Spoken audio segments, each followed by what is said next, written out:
අපි දැන් කලින් කරා ගිය සති ඉවර කර කලින් දවස් ඉවර කරා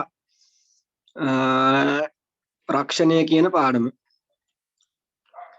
මේ රක්ෂණය කියන එකේම ඒත් එක්කම තියෙන තව කොටසක් තමයි මේ කුලී සින්නක්කර සහ කල්බදු කියන කොටස් ටික. දැන් අපි ඒ වනම් පොඩි කොටසක් තියෙන්නේ ඒ හින්දා එක ඉක්මනට බලාගෙන අපි ඊට පස්සේ අර කමුකරු නීතිය කියලා පාඩමක් තියෙනවා ඒක කරමු. ඒක අපි නෝට් එක ලියනවා. හරි. දැන් මේ කුලී සින්නක්කර ගිවිසුම කියලා කීවහම ඔයගොල්ලෝ ඉස්සරෝම මේ කුලී සින්නක්කර ගිවිසුම කියන්නේ මොකක්ද කියලා හඳුර ගන්න ඕනේ. දැන් මේ නෝට් එකේ තියෙනවා ඉස්සරෝම කුලී සින්නක්කර ගිවිසුමට අදාළ වන නෛතික ප්‍රතිපාදනයන් සැලසෙන්නේ 1982 අංක 29 දරන පාරිභෝගික ණය පනතේ කියලා. මීට අමතරව ලංකාවේ පොදු නීතිය වන රෝමලන්දේසි නීතියෙත් මේකේ මූලධර්ම අදාළ මේකට අදාළ මූලධර්ම තියෙනවා. ඊගව තියෙනවා කුලී සින්නක්කර කිවිසුම නිර්මාණය වන්නේ භාණ්ඩ හිමිකරු ඒ කියන්නේ ණය හිමියා සහ කුලී ගැනුම්කරු අතර කියලා. එතකොට අපි ඔන්න හඳුනා ගන්නවා මේ කිවිසුම තුල ප්‍රධාන පාර්ශවයන් දෙකක් ඉන්නවා. එක්කෙනෙක් කවුද? භාණ්ඩවල හිමිකරු. අනිත් එක්කෙනා කවුද? ඒ භාණ්ඩ ගැනුම්කරු. එතකොට එයා තමයි කුලී ගැනුම්කරු බවට පත් වෙන්නේ.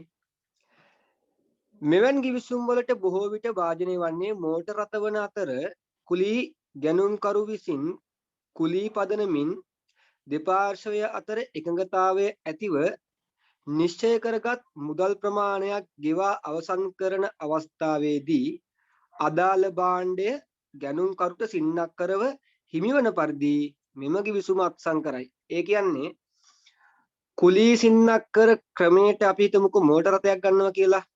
කුලී ගැනුම්කරුවෙක් මෙන්න මෙයා මෝටර රථය අරගෙන මේ අරගන්නේ යම් ණය පදනමක් මත. එතකොට මේ ගැනුම්කරුගෙන් ගන්නේ යම් ණය පදනමක් මත. විකුණුම්කරුගෙන් ගන්නේ එහෙම නැත්නම් ඒ මෝටර රථයේ හිමිකරුගෙන් ගන්නේ ඔව් ඔය කීවෙනි පිටුවද කරන්නේ? මේක මේ මම දැන් PDF එකක් දැම්ම group එකට ආවද? ස්ටඩි පැක් එකේ සර්. ස්ටඩි පැක් එකේ 212.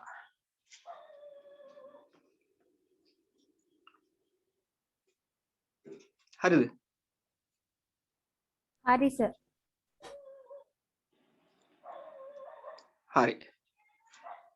එතකොට මේකේ තියෙන්නේ අන්න එහෙම යම් දෙයක් ගන්නවා ණය පදනම මත ඒ කරලා ඒක ගෙවනවා වාරික වශයෙන් ඒ අපි ගන්න කෙනාට ඒ ගෙව්වට පස්සේ ගෙවීම අවසානයේ ගත්ත කෙනාට ඒකේ සින්නක්කර අයිතිය හම්බ වෙනවා. ඊළඟට මේ කොටසෙන් කියනවා කුලී සින්නක්කර කිවිසුමක් යටතේ භාණ්ඩ විකිණීමට හෝ කුලියට දීමට එකඟ වන පුද්ගලයා භාණ්ඩ හිමිකරු වන අතර කිවිසුම යටතේ අයිතිකරුගේ භාණ්ඩවල හිමිකම හෝ අයිතිකරුගේ අයිතිවාසිකම් වලින් හෝ බැඳීම් වලින් කිසිවක් පවරා දීමෙන් හෝ නීතිය ක්‍රියාත්මක වීමෙන් සංක්‍රමණය වී ඇති යම් තැනැත්තෙකුද ඒ තැනැත්තාට අදාළ වේ. ඒ කියන්නේ අයිතිකරු සඳහන් කරන වෙන කෙනෙක් වෙනවා වේ නම් අන්න එයත් ඒකට අදාළ වෙනවා කියලා කියන්නේ. එතකොට මේකේ මේ කුලී සින්නක්කර කිවිසුම යටතේ භාණ්ඩ විකුණන කෙනා කවුද? ණය හිමියා. එයා සඳහන් කරොත් යම් තව කෙනෙක් එයත් ඒකට අයිති වෙනවා. කුලී සින්නක්කර කිවිසුමක හිමිකරුගෙන් භාණ්ඩය ලබාගත් හෝ භාණ්ඩයන්හි සන්තකය ලබාගත් පුද්ගලයා කුලී ගැනුම්කරු වන අතර එතකොට මේක කියනවා මේ භාණ්ඩ ලබා ගන්න කෙනා කුලී ගැනුම්කරුවෙක් වෙනවා කියලා. එතකොට එයා තව කෙනෙක් නම් කරනවා නම් එයත් මේකට අදාළයි කියලා කියනවා. පාර්ශව අඳුර ගන්නවා කුලී සින්නක්කර කිවිසුමක මොකද්ද වෙන්නේ කියලා අඳුර ගන්නවා මේ කොටසින්. ඒක ඔයාලා මේක දැන් කියවද්දි මේ ඔක්කොම මතක තියාගන්න අවශ්‍ය නැහැ. මේකේ සාරාංශය මතක තියාගන්න. මොකද්ද? කුලී කිවිසුමක් කියන්නේ මෙන්න මේක. මේක පාර්ශව දෙකක් ඉන්නවා. ණය හිමි එහෙම නැත්නම් කුලී ගැනුම්කරු. මේ දෙන්න තමයි මේකේ ඉන්න පාර්ශව. ඊගාව කොටසෙන් කතා කරන මේ අපකරුවන් කියලා. සාමාන්‍යයෙන් කුලී සින්නක්කර givisුමක් ඇති වෙද්දී කුලී සින්නක්කර givisුමක් විතරක් නෙවෙයි බොහෝ වෙලාවල් වලට මේ ණය පදනම මත යම් ගනුදෙනුවක් හෝ givisුමක් ඇති වෙද්දී ඕකට අපකාරයක් පත් කරගන්නවනේ නේද? එතකොට මොකද්ද ඇපෙන් වෙන්නේ? යම් හේකින් කුලී ගැනුම්කරු ඒ ගන්නා ණය මුදල පියවීමට අපොහසත් වුණොත් ඒ පියවීමට වග කියනවා කියලා තුන්වෙනි පාර්ශවයක් ලවා අපි අප තබා ගැනීමක් කරගන්නවා. මොකද මේකෙදි වෙන්නේ ණයට ගත්තු පාර්ශවය නැත්නම් මේකේ නම් දැන් කුලී ගැනුම්කරු මේ අදාළ වගකීම් පියවන්න බැරි වුණොත් මේ කුලී ගැනුම්කරුට ඒ වගකීම් පියවීම තමා බාර ගන්නවා කියලා කෙනෙක් වග කියනවා. අන්න ඒ වග කියන කෙනාට අපකරුවෙක් කියලා කියනවා. අපිට ඕනනම් පුළුවන් මෙයා අපි මේ කුලී සින්නක්කර givisuma හදාගද්දී givisumට අතුලත් කරලා මෙයාව මේකට අතුලත් කරගන්න. එහෙම නැත්නම් අපිට පුළුවන් වෙනම සහතිකයක් කරා මෙයාව අපේ givisumට ඇතුළත් කරගන්න. මේවා මහා ලොකු දේවල් නෙවෙයි තමයි අපකරුවෙක් කියන අපි දන්නවනේ නේද? ඒ සරල කතා කරන දේව තමයි. ඊගොල්ලෝ භාණ්ඩවල අයිතිය පැවරීම කියලා එකක් තියෙනවා. භාණ්ඩවල අයිතිය පැවරෙන්නේ කොහොමද? මේ භාණ්ඩයේ මුළු මුදල අපි දැන් මේ කුලී සින්නක්කර පදනම මත ගත්තු භාණ්ඩයේ මුළු මුදල ගෙවුවාම තමයි අර භාණ්ඩ හිමියගෙන් කුලී ගැනුම්කරුට භාණ්ඩවල හිමිකම පැවරෙන්නේ මාරු වෙන්නේ. දැන් ඔය කතා කරපු ටික සරලව කිව්වොත් එහෙම මොකද්ද? ඔතන තියෙන්නේ කුලී සින්නක්කර givisුමක් කියන්නේ මොකක්ද කියලා. ඒ කියන්නේ භාණ්ඩ හිමියෙක්ගෙන් භාණ්ඩ ගන්නවා කුලී සින්නක්කර පදනම මත. ඒ කුලී සින්නක්කර පදනම කියලා කියන්නේ ණය පදනමක්. ණය පදනම මත භාණ්ඩ අරගෙන ඒට අදාළ වාරික ගෙවනවා ගත්තු කෙනා. ඒකල්ලා වාරික ගෙවලා ඉවර වුණාට පස්සේ ඒ භාණ්ඩවල අයිතිය ඒ ගත්තු කෙනාට ලැබෙනවා. එතකොට ඒව භාණ්ඩ දෙන කෙනා කුලී දීමනාකරු වෙනවා නැත්නම් ණය හිමියා වෙනවා. ගත්තු කෙනා කුලී ගැනුම්කරු වෙනවා. මේකට තව පාර්ශවයක් සම්බන්ධ වෙනවා මේ අපකරුවෝ කියලා. මේ කියන්නේ කවුද? කුලී ගැනුම්කරුවෝ මේ කියන්නා වූ givisuma අනුව අදාළ ගෙවීම කිරීම පැහැරහැරියොත් ඒ සඳහා Taman වග කියනවා කියලා කෙනෙකු සහතික වීමක් වෙනවා. අන්න එයාට කියනවා අපකරුවෙක් කියලා. ඊගා මේ භාණ්ඩවල අයිතිය පැවරෙන්නේ කොහොමද? ඒ භාණ්ඩවල අයිතිය අදාළ සියලුම මුදල් ගෙවනකන් තියෙන්නේ කාටද? ණය හිමියට නැත්නම් භාණ්ඩවල අයිතිකාරයාට. අදාළ ණය වාරික ප්‍රමාණය සියල්ලම ගෙවලා අවසන් වුණාට පස්සේ ඒ ණය හිමියගෙන් මේ කුලී සින්නක්කර ගැනුම්කරුට ඒකේ අයිතිය මාරු වෙන්නේ. ඔය කොටස තමයි අපි දැන් ඔය කතා කරේ. ඊගාව තියෙනවා කුලී ගැනුම්කරුගේ අයිතීන් කියලා කොටසක්. කුලී ගැනුම්කරුගේ අයිතීන්. කුලී ගැනුම්කරුගේ අයිතීන් සඳහන් කරලා තියෙනවා මෙතන පහක්. එකක් තමයි කුලී සින්නක්කර givisum කල් ඉක්ුත් වන දිනයතෙක් නොසිට givisumගත කාලය තුල ඕනෑම මොහොතක භාණ්ඩයේ සම්පූර්ණයෙන්ම මිලදී ගැනීමේ අයිතිය. මම කෙනෙක්ගෙන් ගත්තොත් අවුරුද්දක් තුල මේක ගෙවලා ඉවර කරනවා කියලා givisum මත මට ඕනනම් පුළුවන් මාස 6-7ක් ගිහිල්ලා උනත් මේක අදාළ සම්පූර්ණ මුදල ගෙවලා භාණ්ඩවල අයිතිය ලබා ගන්න.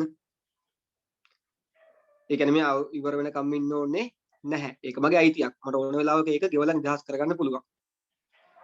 දෙක, තමාට අවශ්‍ය මොහොතක එකඟතාවය අවසන් කිරීමට ඇති අයිතිය. මම කැමති නම් මට ඕන වෙලාවක අපේ මේ කුලී සින්නක්කර එකඟතාවය අහෝසි කරන්න පුළුවන්. අවසන් කරන්න පුළුවන්.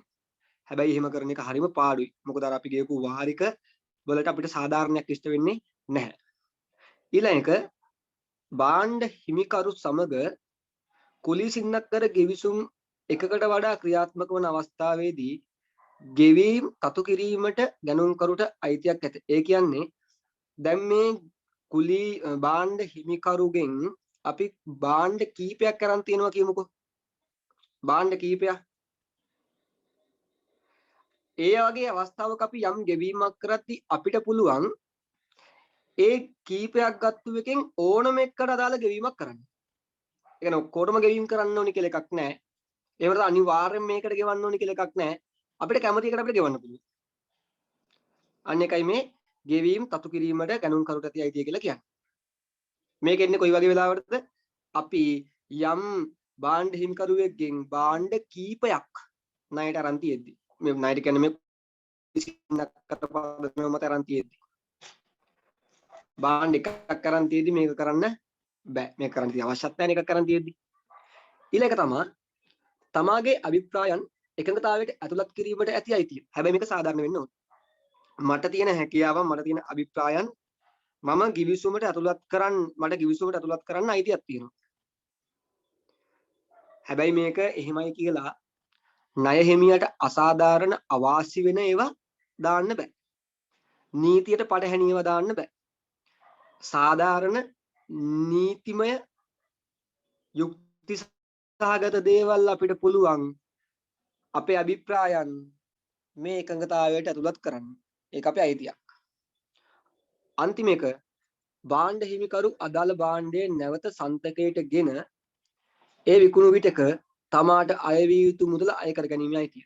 දැන් හිතන්නකෝ මම මාසෙකට රුපියල් 10000 ගානේ අවුරුද්දක් ගෙවන්න බයිසිකලයක් ගන්නවා කුලී සින්නක් කර පදනමට. මම මාස 6ක් ඕක ගෙවක වෙයිද්දී අයිතිකාරයා මොකද කරන්නේ? බයික් එක මගෙන් අරගෙන එයා ඒක විකුණනවා. එහෙනම් මං ඒ දක්වා එයාට ගෙවපු සියලුම මුදල් අය කර ගැනීමේ අයිතියක් මට තියෙනවා. ඒවා නැවත අය කර ගැනීමේ අයිතියක් මට තියෙනවා. හරි. දැන් මේ භාණ්ඩ මේ කුලී ගණුකරුවෙකුගේ අයිති ඉන්නේ. මේ මොනවද? කුලී ගණුකරුවෙකුගේ අයිති. තව තියෙනවා මේ භාණ්ඩ හිමිකරුටත් අයිතීන් තියෙනවා. භාණ්ඩ හිමිකරුට ප්‍රධාන වශයෙන්ම අයිතීන් නිර්මාණය වෙන්නේ කුලී ගණුකරු ගෙවීම් පැහැරෙනවා නම් මේක තියෙනවා යම් හේකින් කුලී ගණුකරු මුදල් ගෙවීම පැහැර හරින්නේ නම් හෝ ගිවිසුම උල්ලංඝනය කරන්නේ නම් කුලී සින්නක්කර ගිවිසුම අවසන් කිරීමේ අයිතිය භාණ්ඩ හිමිකරුට වැවරේ. එයාට ඕන නම් පුළුවන් කුලී ගණුම්කරු ගිවිසුම උල්ලංඝනය කරොත් ගෙවීම් පැහැර හැරියොත් ඕන වෙලාවක මේ ගිවිසුම අවසන් කරන්න. මෙහිදී කුලී ගණුම්කරු ගෙවන ලද අත්තිකාරම් මුදල සහ වාරික මුදල් තමා ළඟ රඳවාගෙන භාණ්ඩයේ සන්තකයේ නැවතත්පත් කරගත හැකි අතර නැවත වෙනත් පාර්ශවයකට එම භාණ්ඩය පවරා දීමටත් ඒ සඳහා වැය වූ මුදල සහ භාණ්ඩයට වූ යම් අලාභයක් වෙතොත් ඒ කුලී ගණුම්කරුගෙන් අය කරවා ගැනීමටත් භාණ්ඩ හිමිකරුට හැකියාව පවතී. කොහොමද සෙල්ලමනේ? දැන් හිතන්නකෝ ඔයා හිතන්නකෝ කෙනෙක්ට කුලී සින්නක් කර පදනම මත භාණ්ඩයක් දීලා තියෙනවා. එයා දැන් මාස 2ක් මාස 3ක් ඔයාට රුපියල් 10000 ගානේ වාරික 3ක් ගෙවලක් තියෙනවා. ඔයා ඒකට ඩවුන් පේමන්ට් එකක් ඒ කියන්නේ අත්තිකාරම් මුදලක් අරන් තියෙනවා රුපියල් 50000ක. දැන් ඔන්න කෙනෙක් ඔයාට රුපියල් 50000ක් අත්තිකාරමුත් ගෙවලා මාස 3ක් වාරිකත් ගෙවලා භාණ්ඩයක් අරගෙන තියෙනවා. මාස 3කින් පස්සේ මෙයා ගෙවීම් පැහැර හරිනවා ගිවිසුම කඩ කරනවා. ඔයාට පුළුවන් ගිහිල්ලා ඔයාගේ භාණ්ඩේ නැවත එයාගෙන් ගන්න. ඒ ගද්දී ඔයා අර ලැබපු අත්තිකාරම් හෝ වාරික මුදල් කිසිවක් නොගෙවා ඒවා ඔයාගේ සන්තකයේ තියාගෙන ගන්න අයිතියක් ඔයාට තියෙනවා. ඒ කියන්නේ භාණ්ඩ හිමිකරුට ඒ තරම් අයිතියක් තියෙනවා. අනිත් එක තමයි ඒ ගන්න යන වියදම් තියෙනව නේද? දැන් උදාහරණයක් ඇටියට ඔයා ඉන්නේ කොළඹ නම් භාණ්ඩ එකත් උක නැයිනේ නුවර නම් ඔයා කොළඹ ඉඳන් නුවරට ගිහිල්ලා ඒ භාණ්ඩය අරන් එන්න යන වියදම අරන් ගිහිල්ලා බලද්දී ඒ භාණ්ඩයට අලාභයක් වෙලා නම් අන්නේ අලාභේ පියවන්න යන වියදම එව්ව පවා අය කර ගැනීමේ අයිතියක් තියෙනවා. එතකොට මේ දැවැන්ත හිමිකමක් භාණ්ඩ හිමිකරුට ලැබෙනවා. ඊගව තියෙනවා කුලී ගණුම්කරුවෙකුගේ වගකීම් මූලික වගකීම වන්නේ කුලී සින්නක්කර ගිවිසුමට අනුගත වීමයි. ඔව් ඉතින් ඒක වෙන්න පායනේ. කුලියට ගත්තරන් කුලී සින්නක්කර ගණන්කරුවෙකුගේ මූලිකම වගකීම වෙන්නේ මොකද්ද? ගිවිසුමට අනුගත වෙන එක. තවත් වගකීමක් තියෙනවා භාණ්ඩ නිසි පරිදි රැක බලා ගැනීමට ඇති වගකීම. දැන් මෙයාට භාණ්ඩවල මේ කුලී ගණන්කරුට භාණ්ඩවල අයිතිය හම්බෙන්නේ සියලු වාරික ගෙව්වට පස්සේනේ. එතකම් භාණ්ඩේ පාවිච්චි කරන්නේ මෙයානේ. මෙයා පාවිච්චි කරාට අයිතිය තියෙන්නේ භාණ්ඩ හිමිකරුට. ණය හිමියට. ණය හිමියාට අයිතිය තිබුණත් මෙයාට වගකීමක් තියෙනවා. එයා මේක පාවිච්චි කරන කාලේ නිසි පරිදි රැක බලා ගන්න. ඊළඟ වගකීම තමයි භාණ්ඩයේ පවතින ස්ථානීය සහ භාණ්ඩවල තත්ත්වය පිළිබඳව භාණ්ඩ හිමිකරු දැනුවත් කළ යුතුයි. භාණ්ඩය දැන් තියෙන්නේ කොහෙද? භාණ්ඩයේ තත්ත්වය මොකක්ද කියලා භාණ්ඩ හිමිකරුව දැනුවත් කිරීමේ වගකීමක් කුලී ගණන්කරුට තියෙනවා. ඊළඟ වගකීම තමයි වංචනික ලෙස විකිණීමෙන් හෝ භාණ්ඩ ප්‍රදර්ශන කිරීමෙන් හෝ භාණ්ඩ හිමිකරුව රැවටීමෙන් හෝ ඔහුට වංචා කිරීමෙන් වැළකීම. මොකද්ද?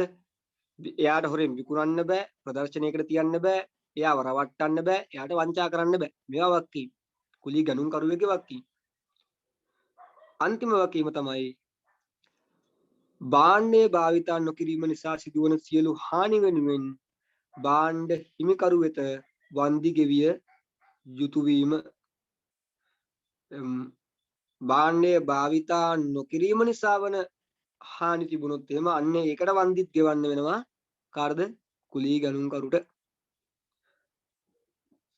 දැන් ඉතින් මේවා තියනවා වගේ නෙවෙයි ඉන්නේ. පාඩම් කරලා මතක තියාගන්නනේ අමාරු කාර්ය වෙන්නේ.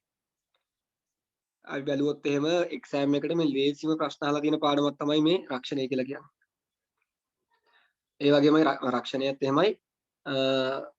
කුලී සින්නක්කර කල්බදු ණය කියලා කියන්නේ හරිම ලේසි ප්‍රශ්න අහලා තියෙන්නේ.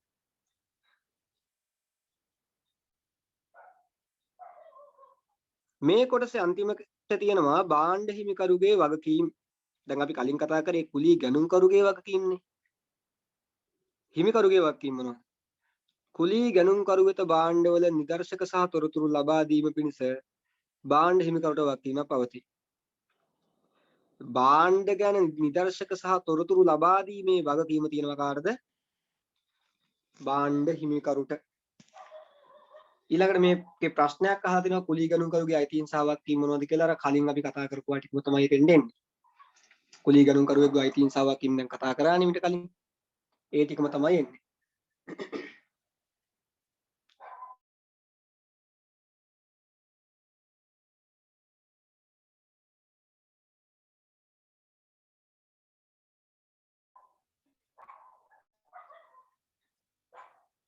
කුලී සින්නක්කර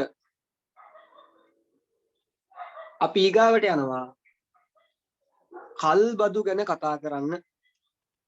කල්බදු ගැන කතා කරන්න. මේක එච්චර අමාරුද ඔයගොල්ලන්ට මේ වෙනකොට යම් අවබෝධයක් ඇති කල්බදු ගැන? සාමාන්‍යයෙන් මේ ව්‍යාපාර ලෝකයේ මේ කල්බදු නැත්නම් ලීසින් කියලා කියන්නේ සංකල්පය හැදින්නුවොත් එහෙම මෙන්න මෙහෙමයි. වටිනාකම වැඩි කල්ලි නැත්තම් අපි ඒවා කල්බදු ක්‍රමයට ගන්නවා කියලා කියන්නේ.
හරි. ළමයි ඇහෙනව නේද මං කියන එක?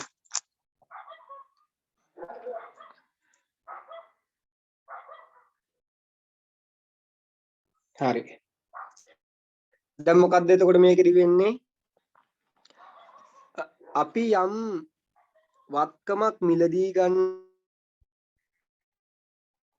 ක්‍රමයට.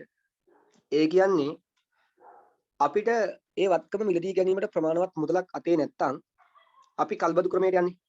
එතකොට වෙන්නේ අපි කල්බදු හිමියගෙන් ගන්නවා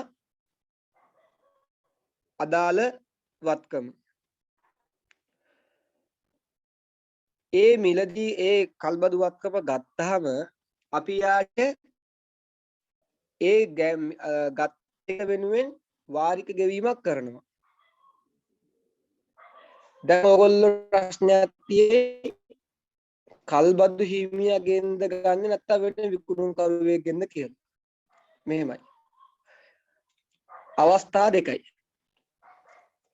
අපිට පුළුවන් යම් වත්කමක් මිලදී ගන්න ඒ වත්කම අයිති පුද්ගලයාගෙන්. අපිට ඒකට ප්‍රමාණවත් මුදලක් නැත්නම් අපි කල්බදු ක්‍රමයට යනවා. එතකොට වෙන්නේ කල්බදු සමාගමක් ඒ වත්කමට අවශ්‍ය මුදල් ප්‍රමාණය වත්කමේ හිමිකරුවට ගෙවනවා. ගෙවලා වත්කම භාවිතා කිරීමේ අයිතිය දෙනවා අපිට. අපි දිවිසගත්තු යම් නිශ්චිත කාලයක් දක්වා අර ගෙවූ මුදල වාරික වශයෙන් ගෙවලා පියවනවා. පියවුවට පස්සේ වත්කම අපිට හම්බ වෙනවා. වත්කම අයිතිය අපිට හම්බ වෙනවා. මෙලි වෙන්නේ අර වත්කමේ අයිතිය කල්බදු සමාගමට පවරගෙන කල්බදු සමාගම ඒ විකුණුම්කරුට මුදල් ගෙවනවා.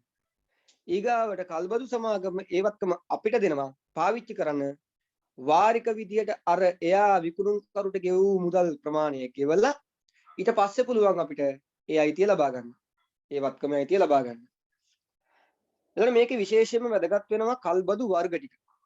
මොකද ඔය මම කිව්වේ දැන් සමහර අවස්ථාවල වෙනත් විකුණුම්කරුවෙක්ගෙන් අපි භාණ්ඩය ගන්නවා. එතකොට ඒ කල්බදු සමාගමේ විකුණුම්කරුට අදාළ මුදල් ප්‍රමාණය දෙනවා. තව සමහර වෙලාවල් වලට කල්බදු සමාගමෙන්ම ගන්නවා. තව සමහර වෙලාවල් වලට අපේ වත්කම කල්බදු සමාගමට දීලා ඒකෙන්ම ගන්නවා. මොකක්ද මේ කතාව? ඒ කතා සියල්ලම නිර්මාණය වෙන්නේ තියෙන කල්බදු වර්ගත් එක්ක. තියෙන කල්බදු වර්ගත් එක්ක. එහෙනම් අපි දැන් බලන්න ඕනි මොනවද මේ කල්බදු වර්ග කියලා. අපි කතා කරන ප්‍රධානම කල්බදු වර්ග දෙකක් තියෙනවා. එකක් තමයි මූල්‍ය කල්බද්ද, අනිත් එක තමයි මෙහෙයුම් කල්බද්ද. මොකක්ද එකක් මූල්‍ය කල්බද්ද, අනිත් එක මෙහෙයුම් කල්බද්ද.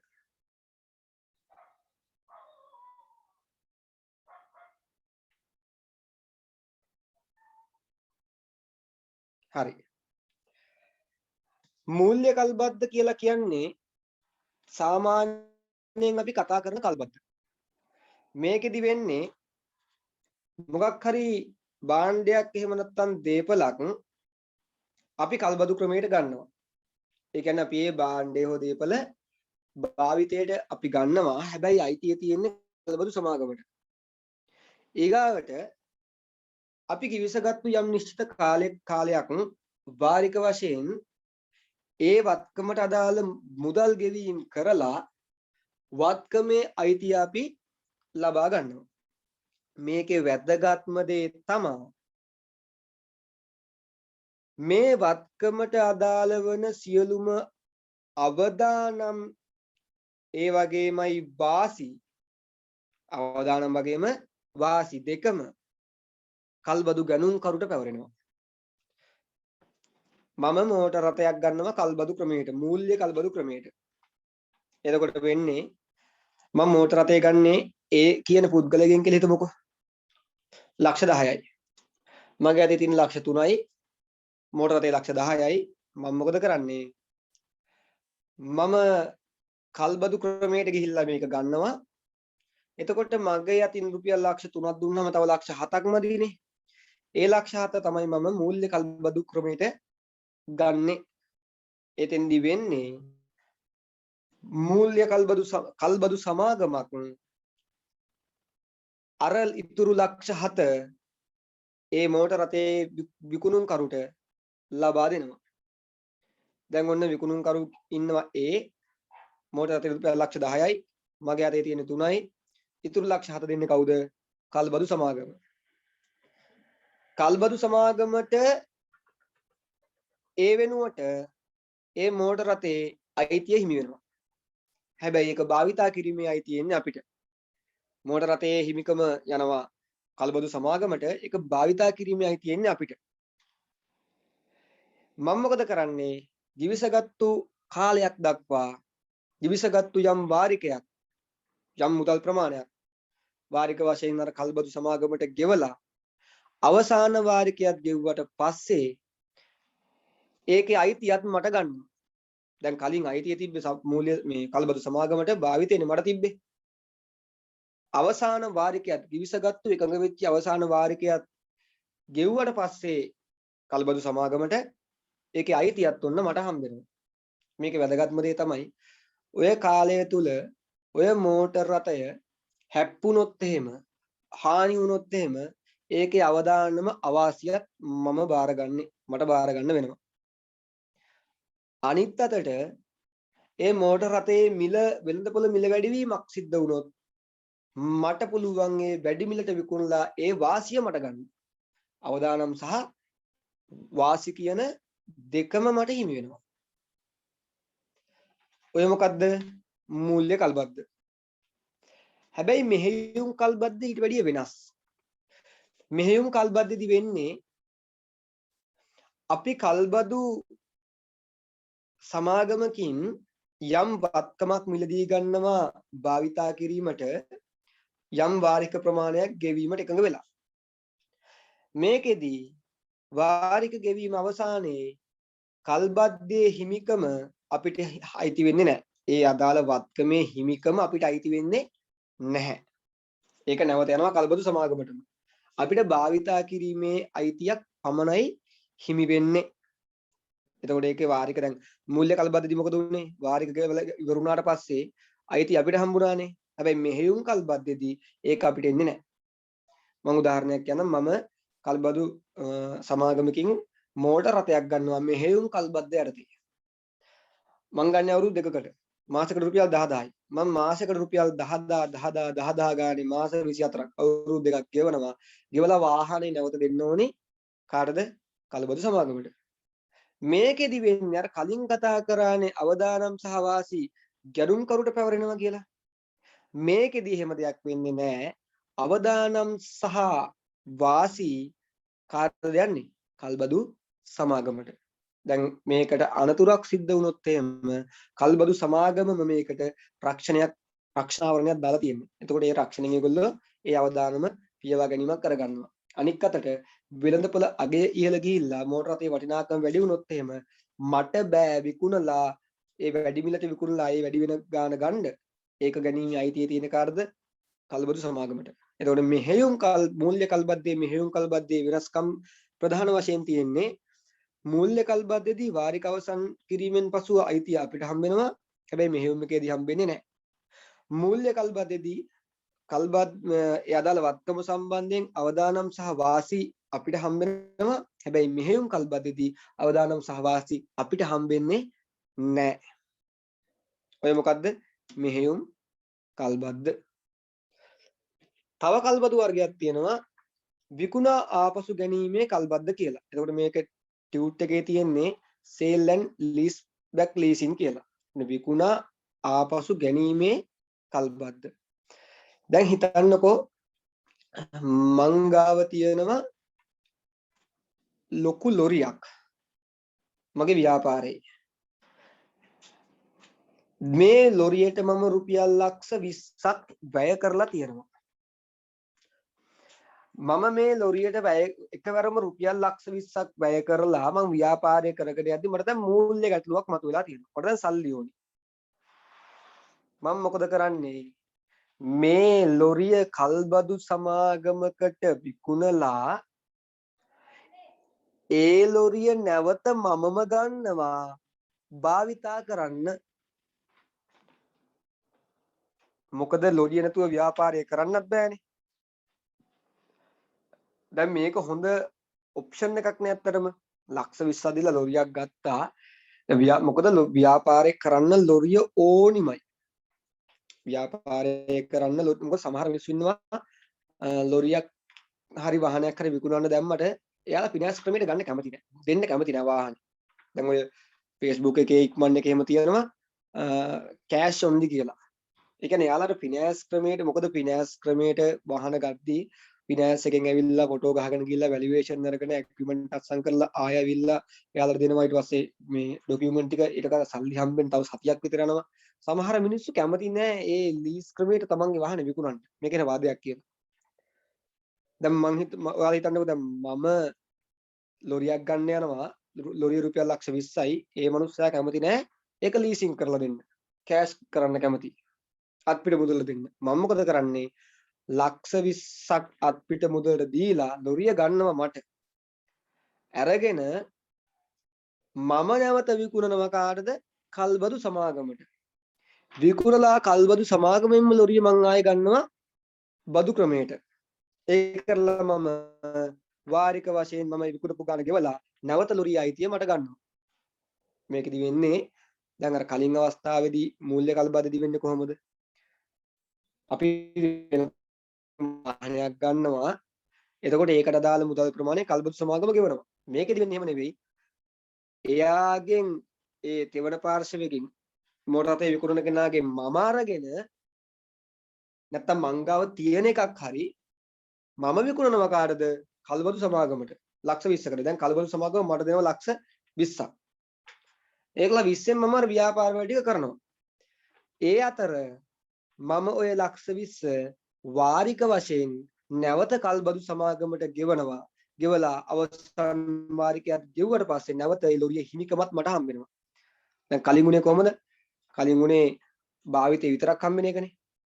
මම මගේ ලොරිය විකුණනවා කල්බදු සමාගමට විකුණලා මං ආයෙ ලොරිය ගන්නවා භාවිතා කරනවා. ඒ අරගෙන මම ගෙවනවා වාරික වශයෙන් අර මුදල. ගෙවලා ඉවර වුණාට පස්සේ නැවත ලොරිය හිමිකමත් මට ගන්න පුළුවන්. ඒ මොකද්ද? විකුණා ආපසු ගැනීමේ කල්බදු. තව එකක් තියෙනවා ඍජු කල්බදු කියලා. මෙතන තියෙනවා ඩිරෙක්ට් ලීසින් කියලා. මේ අතිශය සරල ක්‍රමයක් වන අතර මෙහිදී කල්බදු හිමියා දේපල හිමිකාරීත්වයේ දැරීම හෝ ඔහු විසින් එය අත්පත් කර ගැනීම සිදුවේ.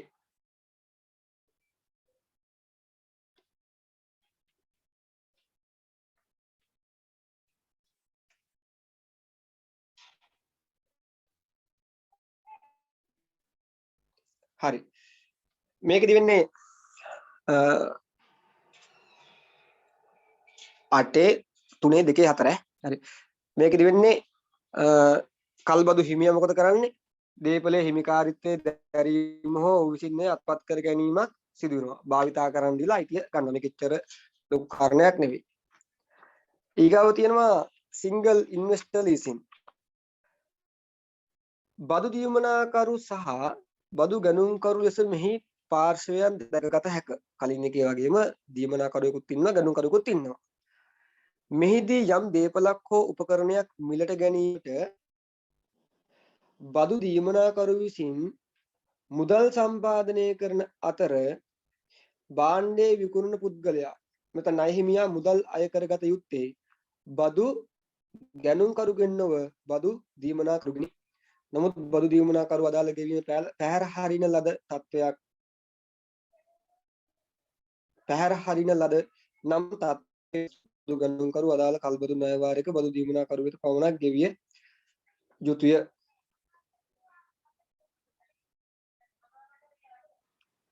මේක වෙන්නේ මොකද්ද? මේක අතර මූල්‍ය කල්පද්දේ වෙන දෙයම තමයි වෙන්නේ. ඒ වගේමයි. මොකද්ද වෙන්නේ? මේක ඉන්නවා බදු දීමනාකරුවෙක් සහ බදු ගණුම්කරුවෙක්. ඒ කියන්නේ කම්පැනියක් ලීසින් කම්පැනියක් සහ මොකක් හරි කල්බදු ක්‍රමයට ගන්න මේ භාණ්ඩයක් දීපලක් බත්කමක් ගන්න කෙනෙක්. තව පාර්ශවයක් ඉන්නවා කවුද? ඒ භාණ්ඩේ විකුණන කෙනා. එතකොට මම ඒ කෙනාගෙන් භාණ්ඩය ගන්නවා මුදල් ගෙවන්නේ කවුද? කල්බදු සමාගම. කල්බදු සමාගම. ඒ කරලා කල්බදු සමාගමට මුදල් ගෙවන්නේ කවුද? මම. ඒ කියන්නේ බදු ගණන් කරු. මට මේක වගේ සරල මූල්‍ය කල්බද්ද වගේමයි මට ගන්න අවශ්‍යයි මෝටර රථයක්. බාහිර පුද්ගලයෙක්ගෙන් ඒ කියන. එතකොට මම ගන්නවා ඒක බදු ක්‍රමයකට. මම එයාගෙන් අදාළවත්කම ගන්නවා. හැබැයි මම සල්ලි ගෙවන්නේ නැහැ. සල්ලි ගෙවන්නේ කවුද? බදු දීමනා කරු. ඒ කියන්නේ බදු සමාගම. කල්බදු සමාගම. කල්බදු සමාගම අර මෝටර රථය අයිති කෙනාට සල්ලි ගෙවනවා. මෝටර රථය අයිති කෙනාගෙන් මම වාහනය ගන්නවා. දැන් කල්බදු සමාගම කාටද දුන්නේ සල්ලි? මෝටර රථය අයිතිකාරයාටනේ. මෝටර රථය මම ගත්තානේ. එතකොට කල්බදු සමාගමට ඒ ණය වාරිකයේ ගෙවන්න ඕනි මම. කල්බදු සමාගම දුන්නේ මෝටර රථ හිමියට තමයි. හැබැයි කල්බදු සමාගමට ගෙවන්නේ මම. මොකද මං අරගේ මෝටර රථය ගත්තු හින්දා මං එයාට ඒ වාරික ගෙවන්න ඕනි. ඊළඟට තියෙනවා ඩොමෙස්ටික් ලීසින් කියලා. මේකේ මේ වැදගත්ම දේ එකම රටක් කියන එක. මේදී කල්බදු ගිවිසුමට සම්බන්ධිත පාර්ශ්ව සියල්ලම එකම රටක් ඇතුළත පදිංචි වී සිටිය යුතුය. අනිත් එක තමයි ඉන්ටර්නැෂනල් ලීසින්. කියන්නේ ජාත්‍යන්තර කල්බදු. මෙහිදී පාර්ශ්ව සියල්ල රටක වාසය නොකරයි. මේ ආනයන කල්බදු හෝ දේශ සීමා හරහා සිදුවන කල්බදු ලෙසද හඳුන්වයි. බදු දීමනාකරු සහ බදු ගැනුම්කරු එකම රටක පදිංචි වී සිටින භාණ්ඩ හෝ උපකරණ සැපයුම්කරු වෙනත් රටක සිටිනම් එවිට එය ආනයනය කල්බද්දකි. බදු දීමනාකරු එක් රටකද බදු ගැනුම්කරු තවත් රටකද වාසය කරන විට භාණ්ඩ සැපයුම්කරු කිනම් රටක සිටියද ඒ දේශ සීමා හරහා සිදුවන කල්බද්දකි. මේකෙදි ඉතින් අර වැදගත් වෙන්නේ මොකද්ද? දේශ සීමා හරහා වෙනවා කියන එක. ඊගව තියෙනවා කල්බදු ක්‍රමයේ වාසි. කල්බදු ක්‍රමයේදී බදු දීමනාකරුටයි බදු ගැනුම්කරුට දෙන්නටම වාසි හම්බෙනවා. බදු දීමනාකරුට මොනවද තියෙන වාසි? දේපල හෝ උපකරණ පරමයිතිය හිමිවන බැවින් මූල්‍ය අවදානම අඩුයි. දැන් කල්බදු සමාගම මට කල්බදු ක්‍රමයට වාහනයක් දුන්නාම වාහනේ භාවිත අයිතිය විතරයි මට හම්බෙන්නේ. හරිද? ඒකේ හිමිකම නීති අනුකූල හිමිකම කල්බදු සමාගමට තියෙනවා. ඒකෙන් මොකද වෙන්නේ? අවදානම අඩු වෙන එක. අනිත් එක තමයි පොලියක් අය කරගත හැකි වීම. ඔය ලීසින් ආයතනවල පුදුම පොලියක් අය කරන්නේ. හරිද? මම හිතන්නේ ණය ශේෂ්ත්‍රයේ වැඩිම පොලියක් අය කරන ලීසින් ආයතන තමයි. ඒකට ඒක ඒගොල්ලන්ට වාසියක්. බදු දීමනා කරුට ඒක වාසියක්. ගිවිසුම් උල්ලංඝනයකදී භාණ්ඩ සන්තකේ නැවත ලබා ගැනීමේ පහසු ක්‍රියාමාර්ග පවතී. ඔව්. මොකුත් නැහැ පොලිසියට ගියා. පොලිසියෙන් එක්ක ඩෙක් කරගත්තා. ඇවිල්ලා වාහනේ අරන් යනවා. අපි ගිවිසුම් උල්ලංඝනය කරොත්. හරි. ඒක ඉතින් හරි ලේසි පහසු ක්‍රමයක් යාලට නීතියෙන් හදලා දීලා තියෙනවා. ඒක යාලට වාසියක්. ඊළඟ නිශ්චිත කාල සීමාවක් ආරම්භයේ සිට ණය වාරික ගෙවීම ආරම්භ වේ. ඒතකොට යාලා දන්නවා මෙන්න මේ කාලේ ඉඳන් අපිට ණය වාරික වශයෙන් නැවත හම්බ වෙනවා කියලා. ඒතකොට ඒගොල්ලෝනේ ඒ අදාළ සැලසුම් හදන්න පුළුවන්. ඒව එකතු කරන්න වැඩ සකස් කරන්න පුළුවන්. අන්තිම වාසිය තමයි බදු දීමනා කරුවෙකුට තියෙන නිශ්චිත කාල සීමාවක් අවසානයේදී දේපල හෝ උපකරණ හුවමාරු ගාස්තු බදු ගණුම් කරු වෙත ලැබෙන අමතර ආදායමකින් මේ හුවමාරු ගාස්තුවක් හම් වෙනවා. ඒක මේගොල්ලන්ට වාසියක්. කුලී ගැනුම් කරුට ඇති වාසි කියලා තියෙනවා. කුලී ගැනුම් කරුට ඇති වාසි තුනක් තියෙනවා මෙතන සඳහන් කරලා. දේපල සහ උපකරණයට එදිරිව සම්පූර්ණ මූල්‍ය සම්පාදනයක් ලබා ගත හැකි වීම. ප්‍රධාන වාසිය එකනේ මූල්‍ය සම්පාදනයක් ගන්න පුළුවන් එකනේ. ඊළඟ බදු ගණන් කරුගේ ප්‍රාර්ථනය වෙනත් අවශ්‍යතා සඳහා යොදාගත හැකි වීම. දැන් මම අර කිව්වේ මං ගාව ලක්ෂ 10ක් තියෙනවා. ලොරියක් ගත්තොත් ඒ ලක්ෂ 10 එහෙම නැති වෙනවනේ. හැබැයි මම ලීස් කරලා ගත්තොත් මට ඒ ලක්ෂ 10 වෙනත් දෙයක යොදවන්න පුළුවන්. වෙනත් ආයෝජනයක යොදවන්න පුළුවන්. අනිත් වාසිය තමයි කල්බදු පහසුකම් ඉතා ඉක්මනින් ලබා ගත හැකි වීම. දැන් අර ටීවී එක ඇඩ් එකම දාන්නේ නේ. ටයිම් ලීසින් කියලා දාන්නේ. ඉතා ඉක්මනින් ගන්න පුළුවන්. ඒක වාසියක්. ඊගාවන තියෙනවා කුලීසින්නක් කර කිවිසුමක් හා කල්බදු කිවිසුමක් අතර ඇති වෙනස්කම් මොනවද කියලා. හිමිකාරීත්වය කුලීසින්නක් කර කිවිසුමක හිමිකාරීත්වය සහ කල්බදු ගිණුමක හිමිකාරීත්වය කොහොමද වෙනස් වෙන්නේ කියලා තමයි මේකේ තියෙන්නේ. කල්බදු කිවිසුමකදී භාණ්ඩ හිමිකාරීත්වය බදු දීමනාකරුට හිමිවන අතර කුලීසින්නක් කර කිවිසුමකදී කුලී ගැනුම්කරු සතුව මිලදී ගැනීමේ අභිමතය පවතින අතර ඔහු විසින් අවසන් වාරික ගෙවා අවසන් කළ වහම කුලී ගැනුම්කරු වෙත හිමිකාරීත්වය පැවරේ. මේ මෙහෙමයි ළමයි. දැන් අර අපි කල්බදු තුල කතා කරනවානේ මෙහෙයුම් කල්බද්ද කියලා එකක්. ඒකෙදි මොකද වෙන්නේ? ඒකේ වාරික ටික ගෙව්වට පස්සේ කල්බදු වත්කමේ හිමිකම හම්බ වෙන්නේ නැහැ. ඒක නැවත යනවා කාටද? කල්බදු සමාගමට. හැබැයි කුලී සින්නක්කරේකේදී වාරිකට ගියුවට පස්සේ අපිට හම්බ වෙනවනේ. එහෙම වෙනසක් තියෙනවා. ෂේවීම් කල්බදු ක්‍රමේදී මේ ෂේවීම් කියන ඒවා කල්බදු දෙන්නගේ ගිණුමේ සටහන් වෙන්නේ. මේකත් ළමයි මෙහෙයුම් කල්බදෙදී. හැබැයි කුලී සින්නක්කරේකදී ඒ ගත්තු කෙනාගේ ගිණුම් වල තමයි ෂේවියදම සටහන් වෙන්නේ. තුන්වෙනි එක වාරික ගෙවීම. කල්බදු කිවිසුමකදී දීපල භාවිත කිරීමට හිලව් කිරීම පිණිස වාරික ගෙවන අතර කුලී සින්නක්කර කිවිසුමකදී යම් නිශ්චිත කාල සීමාවක් පිණිස වාරික තුල භාණ්ඩයෙන් වටිනාකමින් කොටසක් සහ පොලී මුදලක් අන්තර්ගත වේ.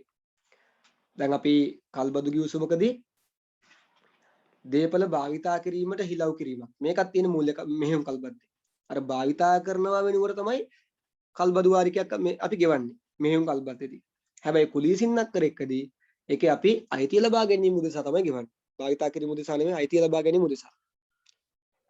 අලුත් වැඩියා සහ නඩත්තු. මෙහෙයුම් කල්බද්ද හැරුණු විට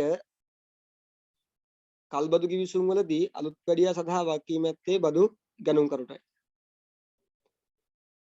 කුලී සින්නක්කර කිවිසුමකදී ඒ වගකීම කොහොමත් ගැනුම් කරුට හම්බ වෙන්නේ.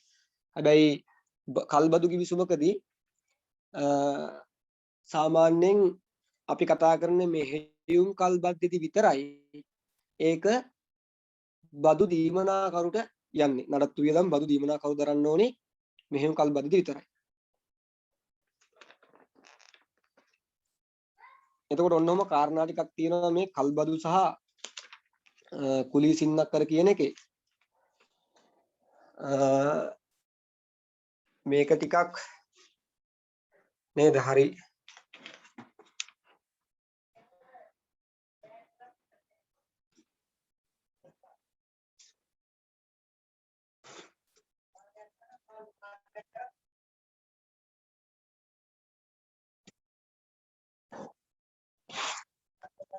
හරි මේක ටිකක් එපා කරපු කොටසක් මේ අන්තිම ටික රක්ෂණය ටික නම් එච්චර එපා වීමක් නෑ ඒක ලේසිනේ ඒක ගැටලුවක් නෑනේ මේක තමයි අමාරු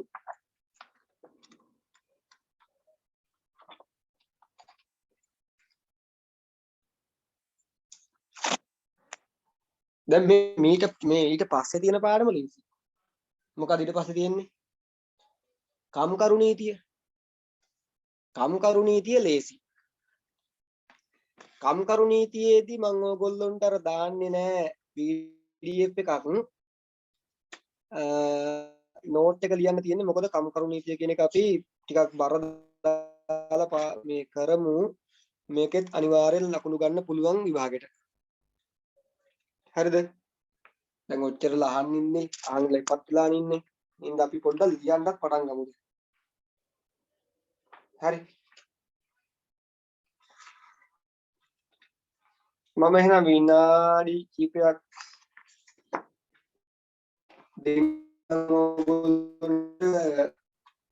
පොත්පත් ලෑස්ති කරගෙන අවශ්‍ය දේවල් ටික ලෑස්ති කරගන්නකො ලියන්න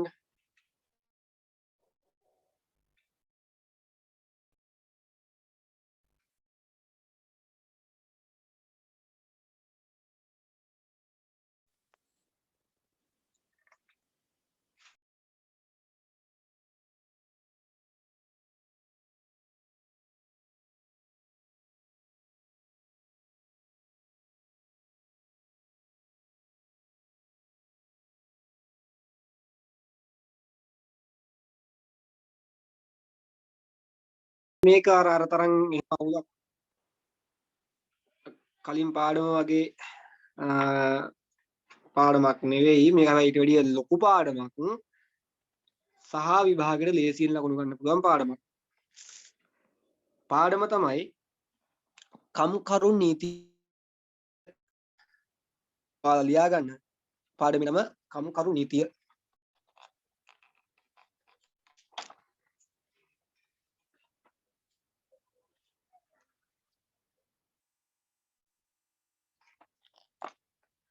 හරි. මේ පාඩමේදී අපි ප්‍රධාන වශයෙන් කරන්නේ කම්කරුවන්ට අදාළ නීතිය සාකච්ඡා කරන එක. එතකොට මේකේ වැදගත් වෙනවා කම්කරුව කිව්වහම විශේෂයෙන්ම ආයතනයක සේවකයෝ, සේවා දායකයා, සේවා යෝජකයා, වෘත්තීය සංගම් කියන පාර්ශ්ව තුන. ඒ වගේමයි මේකේ වැදගත් වෙනවා මේ කම්කරු නීති අදාළ වන සහ අදාළ නොවන පාර්ශ්වයන් හඳුනා ගැනීම. එතකොට අපිට වැදගත් වෙනවා ආයතනයක සේවකයෙක් හඳුනාගන්නේ කොහොමද? ආයතනයේ සේවකයෙක් නොවන සේවකයෙක් හඳුනාගන්නේ කොහොමද කියලා. අපි ඒගොල්ලන්ට කියනවා කොන්ත්‍රාත් සේවකයෝ කියලා. ඒ වගේම මේකේ තව තියෙනවා ETF එක, EPF එක, ඒ වගේ දායකත්වයන්, ඒවා අයිති කාර්ඩද, ඒවා ගන්න බැරි කාර්ඩද, ඒවා ගන්න පුළුවන් මොන වගේ වෙලාවටද, පාරිතෝෂිකය කියන්නේ මොකක්ද? ඒක හම්බෙන්නේ කොහොමද? ඒක දෙන්නේ කවුද? ඊගව සේවකයන්ට නිවාඩු ගන්න තියෙන අයිතීන් මොනවද?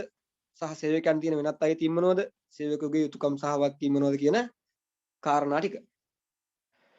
අපි මේ පාඩමේ හැඳින්වීමක් කරොත් එහෙම මේකෙදි ගොඩාක් දුරට කරන්නේ වෙන්නේ මේ යම් පුද්ගලයෙක් සේවකයෙක් විදිහට කම්කරුවෙක් විදිහට සේවා යෝජකයෙක් ගාව වැඩ කරද්දී සිදුවිය හැකි යම් යම් අසාධාරණ තැන් අපි හිතමුකෝ අන්න එහෙම නිකන් අසාධාරණ තැන් ගැටලුකාරී තැන් මෙන්න මේ වගේ තැන්වලදී සේවකයන්ව ආරක්ෂා කිරීම උදෙසා නිර්මාණය වෙච්ච නීතියක් තමයි මේ කම්කරු නීතිය කියලා කියන්නේ. කාර්මික නීතිය කියලා කියන්නේ අන්න එහෙම නීතියක්. සාමාන්‍යයෙන් ලංකාවේ කම්කරු නීතිය ඊටමත් ප්‍රබලයි. ඊටමත් තදයි. මේක ආසිවාසි දෙකක් තියෙනවා. එකක් තමයි ආයෝජකයෝ එච්චර කැමති නැහැ කම්කරු නීති ගොඩාක් තද වුණාම ආයෝජනය කරන්න අපේ රටේ කම්කරු නීති වල තියෙන ප්‍රබලතාවයේ හින්දාම අනිත් පැත්තෙන් වාසිය තමයි ඔය අවාසියක්නේ වාසිය තමයි අපේ රටේ මේ මිනිස්සුන්ගේ නේද අපේ අම්මලාගේ තාත්තලාගේ ශ්‍රමය දායක කරන කාර්මිකයන්ගේ අයිතීන් ආරක්ෂා වෙනවා යම් ප්‍රමාණයක් මේ කම්කරු නීතිය හරහා. එතකොට ඔයගොල්ලෝ යම් දවසක ආයතනයක සේවකයෙක් විදිහට රැකියාවක් කරනවා අනිවාර්යෙන් ඔයගොල්ලෝ දැනන් ඉන්න ඕනේ. එතකොට ඔයගොල්ලොන්ට තියෙන නීතීන් මොනවද? ඔයගොල්ලෝ තියෙන ආරක්ෂණ නීතීන් මොනවද? ඔයගොල්ලොන්ට තියෙන යුතුයකම් වගකීම් මොනවද? අයිතීන් මොනවද? මෙන්න මේ වගේ දේවල්. එතකොට ඒවා යම් ප්‍රමාණයක් කතා වෙනවා මේ පාඩමේ. අපි මේ පාඩමේ ඉස්සරම හැඳින්වීමක් ලියාගමු මෙන්න මෙහෙම. ලියාගන්න.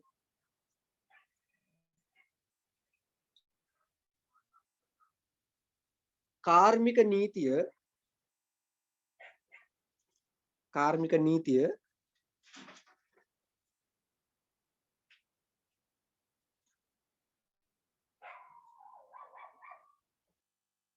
කාර්මික නීතිය සේවකයා හා සේවා යෝජකයා අතර සම්බන්ධතාවය පිළිබඳව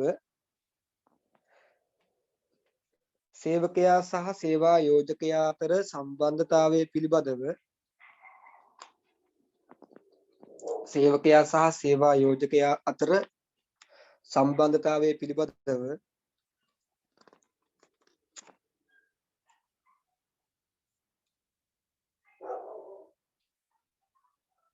නෛතික විධිවිධාන සපයන අතර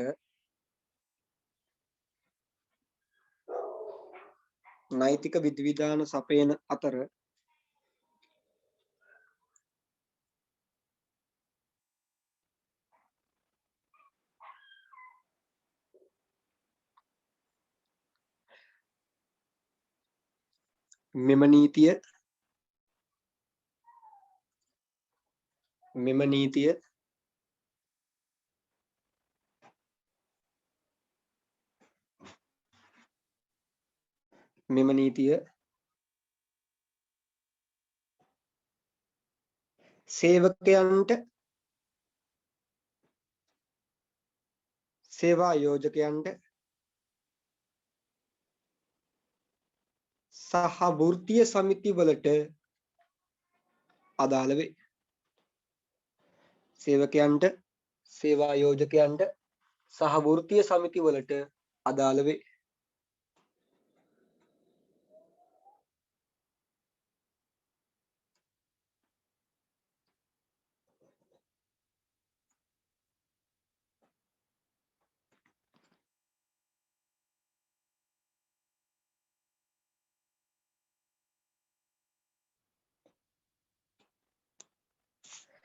මෙහිදී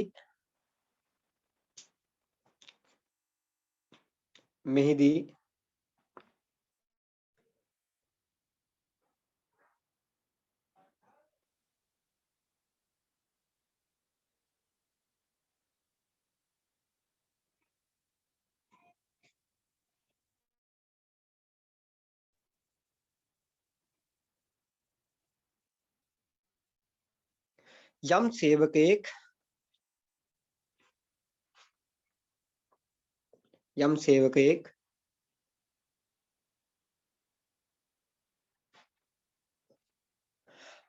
ආයතනික සේවකයෙකුද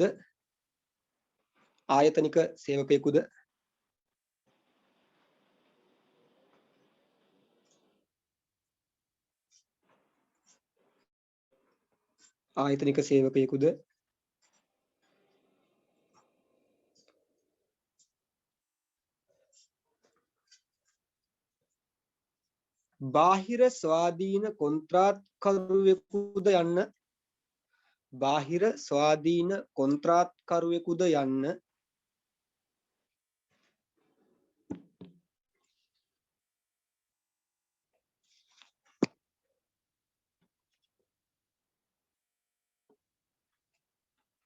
බාහිර ස්වාධීන කොන්ත්‍රාත්කරුවෙකුද යන්න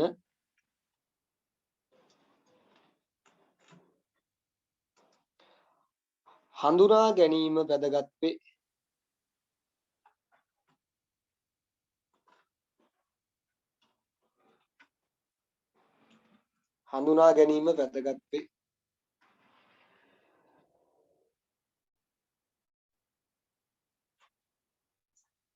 අපි ඉස්සරවම මේ කාර්මික නීතිය අදාළ වෙන්නේ කාටද කියන එක දැනගන්න ඕනි. මේක අදාළ වෙන්නේ ආයතනික සේවකයන්ට. එතකොට සමහර සේවකයෝ ඉන්නවා ව්‍යාපාරයේ වැඩ කර පළියට එයා මේ ආයතනයේ සේවකයෙක් වෙන්නේ නැහැ. එයා බාහිර ස්වාධීන කොන්ත්‍රාත්කරුවෙක් වෙන්නත් පුළුවන්. එතකොට යම් සේවකයෙක් ආයතනික සේවකයෙක්ද බාහිර ස්වාධීන කොන්ත්‍රාත්කරුවෙක්ද කියලා හඳුනා ගැනීම වැදගත් වෙනවා. අපි ලියමු ඕකටම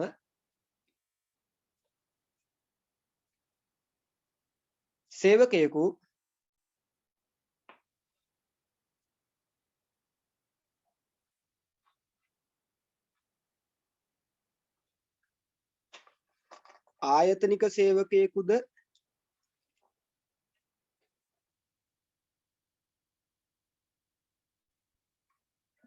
ආයතනික සේවකයෙකුද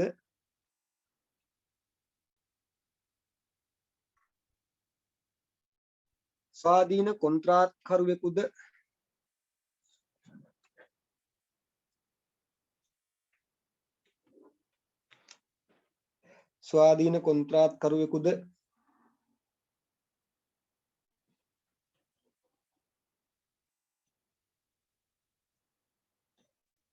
යන්න හඳුනා ගැනීම සඳහා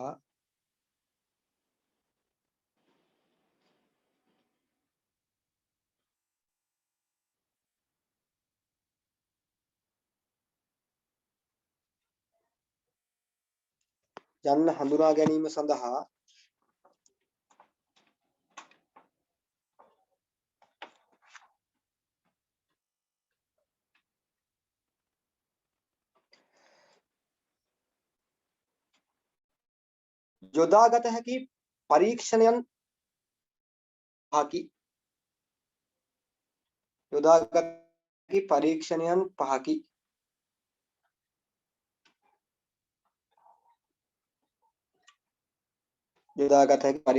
පහකි.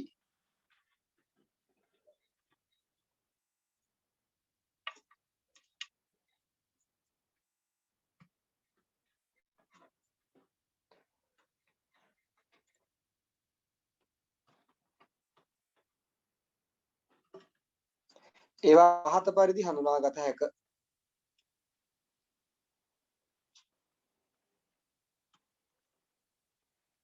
පහත පරිදි හඳුනාගත හැක.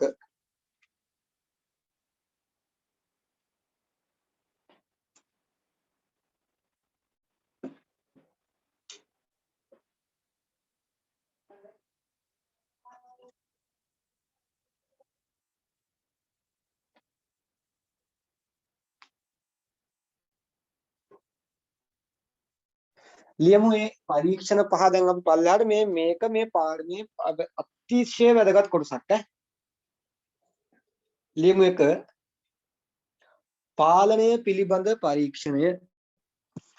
පාලනය පිළිබඳ පරීක්ෂණය.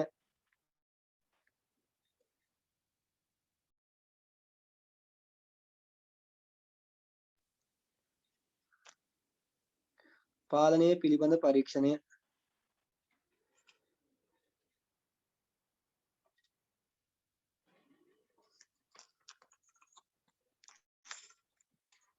ඔන්න අහගන්න කතාව මේකයි. ආයතනයක් තුල වැඩ කළ පළියටම ඒ සේවකයා ආයතනයේ සේවකයෙක් වෙන්නේ නැහැ. සමහර අවස්ථාවල අපිට මේ කම්කරු නීතිය වැදගත් වෙනවා. මේ සේවකයෙක් ආයතනය තුල ආයතනික සේවකයෙක් ආයතනයේ සේවකයෙක් නම් බලපාන විදිය වෙනමත් ආයතනයේ නොවන සේවකයෙක් නම් බලපාන විදිය වෙනමත් කියන එක හඳුනා ගැනීම. එතකොට අපි ඉස්සරෝම බලන්න ඕනි සේවකයෙක් ආයතනික සේවකයෙක්ද කොන්ත්‍රාත් සේවකයෙක්ද කියලා. අන්න එහෙම යම් සේවකයෙක් ආයතනික සේවකයෙක්ද කොන්ත්‍රාත් සේවකයෙක්ද කියලා බලන්න තියෙන එක පරීක්ෂණයක් තමයි මේ පාලනය පිළිබඳ පරීක්ෂණය. මේකෙදි වෙන්නේ මෙන්න මෙහෙමයි. සේවා යෝජකයාට නැත්තම් ඒ ව්‍යාපාරයේ අයිතිකාරයාට සේවකයව පාලනය කරන්න පුළුවන් නම් එයා ආයතනික සේවකයෙක් කියලා කියනවා. පාලනය කරන්න බැරි නම් එයා කොන්ත්‍රාත් සේවකයෙක් කියලා කියනවා. මොකද්ද මේ පාලනය කියන්නේ? මොකද්ද මේ පාලනය කරන්න පුළුවන් නම් කියලා කියන කතාව? ඒ මෙහෙමයි. මේකෙදි අපි ප්‍රධාන වශයෙන් ගන්නවා විනය කියන එක. විනය කියන එක. ඔය විනය කියන එක තුල තියෙන මෙන්න මේවා. එකක් තමයි ඒ සේවකයා වැඩට එන වෙලාව, වැඩ ඉවර කරන වෙලාව, ඒ සේවකයා වැඩ කරන විදිහ, වැඩ කරන වැඩේ, ඊගා එයා අඳින පළදින විදිහ, එයාගේ උසස් වීම, මාරු වීම, මෙන්න මේ දේවල් සේවා යෝජකයාට කරන්න පුළුවන් නම් එයා ආයතනික සේවකයෙක්. මේ දේවල් සේවා යෝජකයාට කරන්න බැරි නම් එයා කොන්ත්‍රාත් සේවකයෙක්. මම දැන් ඕකට උදාහරණයක් කියනවා. මම ව්‍යාපාරයක් ආරම්භ කරනවා. මම ගාමන්ට් එකක් ආරම්භ කරනවා. හරිද? මම ගාමන්ට් එකට සේවකයෝ බලව ගන්නවා. මහන්න, මදින්න, බොත්තම් අල්ලන්න ඔය ඔක්කොට මම බලව ගන්නවා. මම ඒ අතර බඳව ගන්නවා දැන් මගේ ව්‍යාපාරේ මගේ ගාමන්ට් එකේ මට තව අවශ්‍යතාවයක් තියෙනවා. අපි හිතමුකෝ බාත්රූම් එකක් හදාගන්න. නේද? බාත්රූම් නැත්තම් තව කොට නැගිල්ලක් හදාගන්න. දැන් ඕකටත් මම සේවකයෙක් ගන්න මම ඕකටත් කෙනෙක් ගන්න එපාය. මට හදන්න බෑනේ. ගාමන්ට් එකේ රෙදි මහන කිල්ලොන්ට හදන්න බෑනේ ඒක. මං ගන්න ඕනේ ඒකටත් කෙනෙක්. මම ඒක පිට කෙනෙක්ට බාර දීමක් කරනවානේ.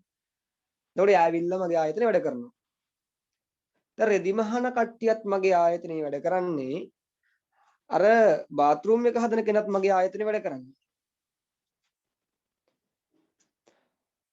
දැන් මම මගේ ආයතනේ වැඩ කරන මේ රෙදි මහන ඒගොල්ලෝ නීතියක් දානවා මන්ද උදේ 8 වෙද්දි වැඩට එන්න ඕනි 5 වෙනකන් යන්න බෑ. ඒක තමයි නීතිය. එද්දි ඇඳන් එන්න ඕනි අපේ ආයතනයෙන් දීපු මෙන්න මේ ඇඳුම දැන් ඔයගොල්ලෝ දැකලා තියෙන්නේ ගාමන්ට් වල වැඩට යන කෙල්ලෝ නේද? එකම ඇඳුම කරලා යන්නේ. මේ ඇඳුම ඇඳන් එන්න ඕනි. මෙහෙම පිළිවෙලකට එන්න ඕනි. එතකොට ඒ ආයතනේ යම් සේවිකාවක් සුපර්වයිසර් කෙනෙක් කරනවද සුපර්වයිසර් කෙනෙක් මැනේජර් කෙනෙක් කරනවද මැනේජර් කෙනෙක් টොප් මැනේජර් කරනවද ඒ තීරණය ගැනීම හැකියාව තියෙනවා මට හැකියාව තියෙනවනේ අන්න එහෙනම් මම කියනවා අර ගාමන්ට් එකේ මහන්ඩ ඉන්න කට්ටිය මහන්ඩ ඉන්න කෙල්ලෝ ටික ආයතනික සේවකයෝ හැබැයි අනිත් පැත්තට හිතන්න අර බාත්රූම් එක හදන්න ආපු නේද නැත්නම් විතර කොහරි බිත්තියක් කඩලා බිත්ති හදන්න එනවා කියලා මේසන් බාස් කෙනෙක් ඒ මේසන් බාස් අන්න එයාට මට කියන්න පුළුවන්ද උදේ 8ට අනිවාර්යෙන් වැරදෙන්න එද්දි මෙන්න මේ ඇඳුම ඇඳන් එන්න ඔයා බාස් කෙනෙක්ගෙන් උසස් වීමක් දෙනවා නම් ඒක මමයි දෙන්නේ නේ ඔයා තාම අත්වැඩ කරන ගෝලයක් නම් ඔයාව බාස් කෙනෙක් කරන එක මමයි කරන්නේ ඔයා වැඩි වෙරලා යන්න ඕනි මෙන්න මේ වෙලාවට මට ඔහොම කියන්න පුළුවන්ද මට ඔහොම කියන්න බෑ මොකද එයා කොන්ත්‍රාත් සේවකයෙක් නේද මට එයාට එහෙම කියන්න බෑ මට එයාට කියන්න පුළුවන් එක දේ මොකද්ද මෙන්න මේ දිනේ වෙද්දි මට බාත්රූම් එක හදලා ඉවර කරන්න මට එච්චරයි කියන්න පුළුවන් එයා වැඩට කීයට ඇවිල්ලා හරි කමන්නේ එයා කීයට වැඩ පොලෙන් ගිහිල්ලා හරි කමන්නේ මොකක් ඇඳගෙන ඇවිල්ලා හරි කමන්නේ නැත්තම් රෙදි නැතුව හරි ඇවිල්ලා කමන්නේ මට ඕනි මෙන්න මේ දවසට බාත්රූම් එක හදලා ඉවර කරන්න මට එයාව පාලනය කරන්න බෑ හේතුව එයා කොන්ත්‍රාත් සේවකයෙක් දැක්ක තඳුර ගන්න විදිය ආයතනික සේවකයෙක් සහ කොන්ත්‍රාත් සේවකයෙක් අන්න කොහොමද අඳුරගත්තේ පාලන පරීක්ෂණය මොකක්ද ඒකද කරේ පාලන පිළිබඳ පරීක්ෂණය මොකද කරේ සේවකයාගේ විනය පාලනය කරන්න හැකිනම් එයා ආයතනික සේවකයෙක් බැරි නම් එයා කොන්ත්‍රාත් සේවකයෙක් මම උදාහරණයකුත් එක්ක කිව්වේ ලියමු මෙන්න මෙහෙම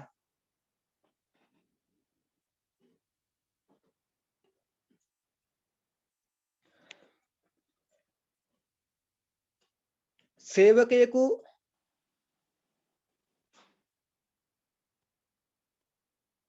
ව්‍යාපාර ආයතනයේ වැඩ කටයුතු කරන විට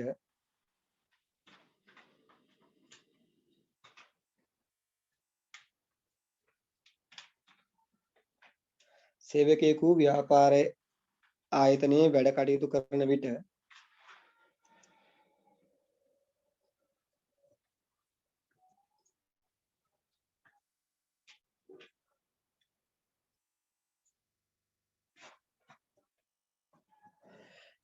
එම වැඩ කටයුතු සහ සේවකයෙකු ව්‍යාපාර ආයතනයක වැඩ කටයුතු කරන විට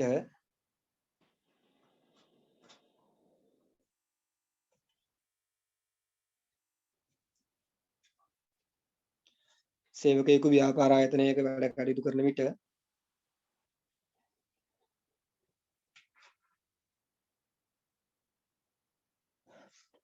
එම වැඩ කටයුතු සහ විනය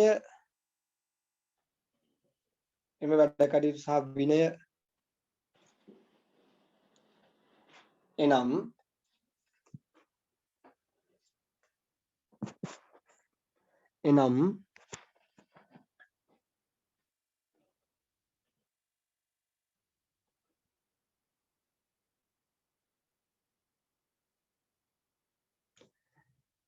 ආයතනයට පැමිණෙන වේලාව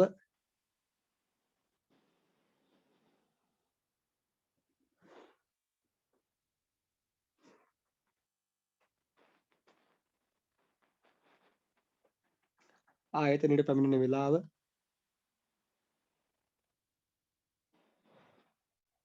වැඩ අවසන් කරන වේලාව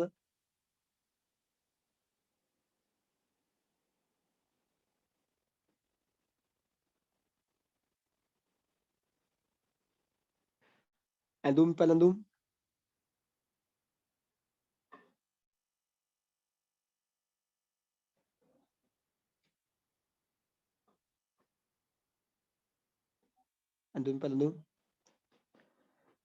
උසස්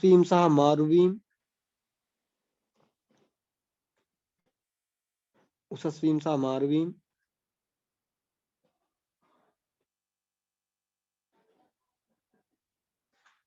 යනාදිය පාලනය කළ හැකි නම්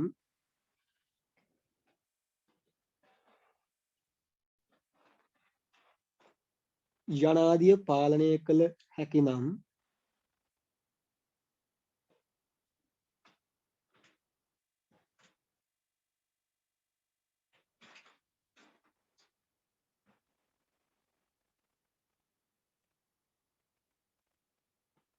එම සේවකයා ආයතනික සේවකයෙකි.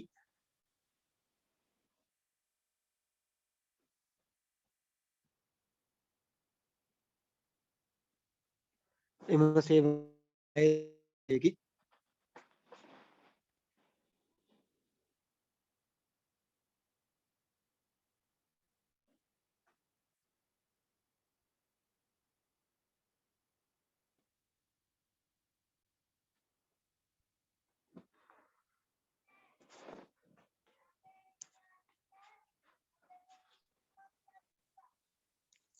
එසේ පාලනය කළ නොහැකි සේවකයින්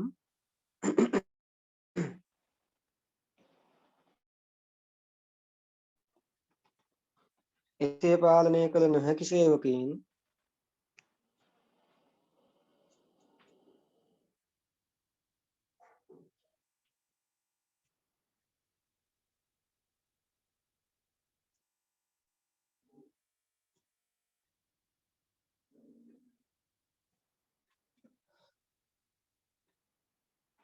කොන්ත්‍රාත් සේවකයින් කොන්ත්‍රාත් සේවකයින්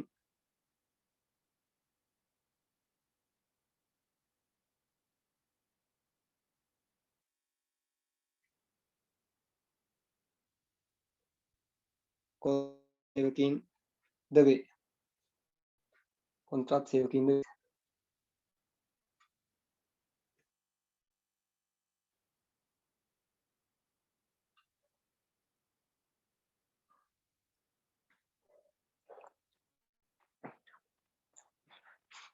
හරි. දැන් දෙක ලියන්න උපකරණ පිළිබඳ පරීක්ෂණය.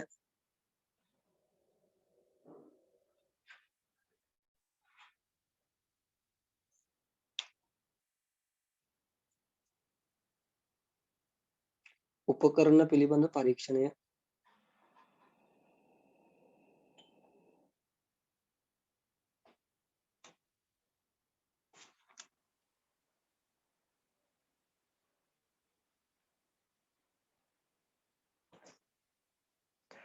උපකරණ පිළිබඳ පරීක්ෂණය.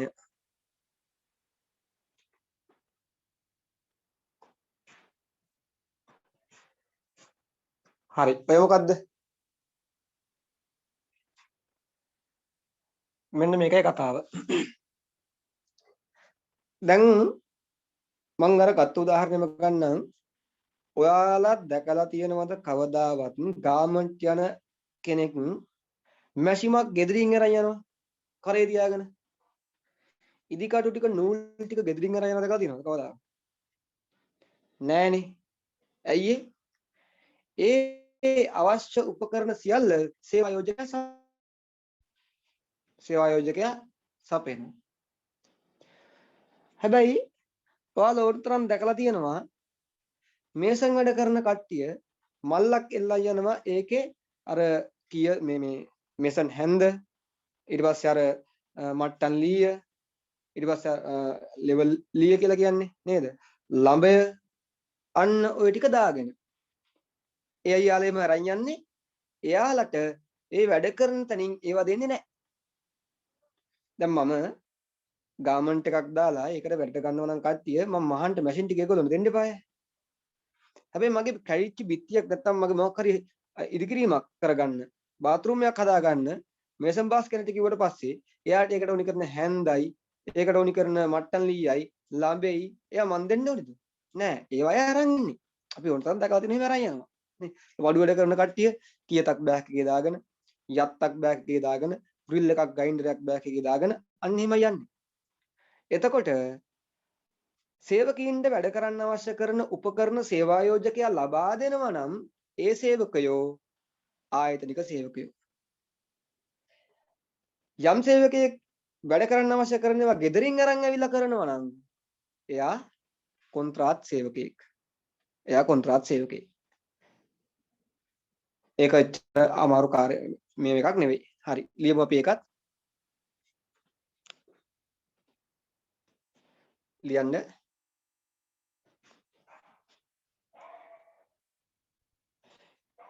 යම් සේවකයෙකුට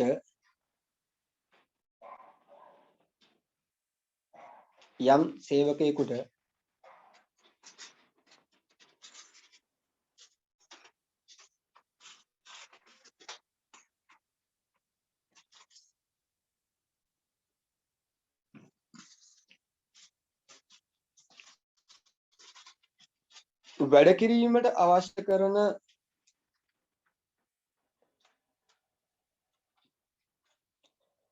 උපකරණ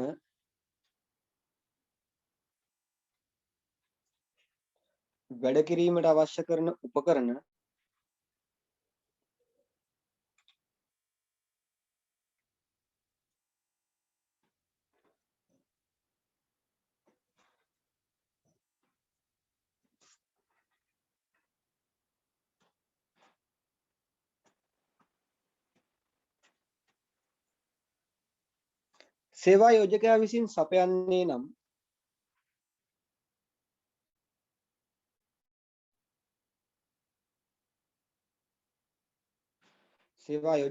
සපයන්නේ නම්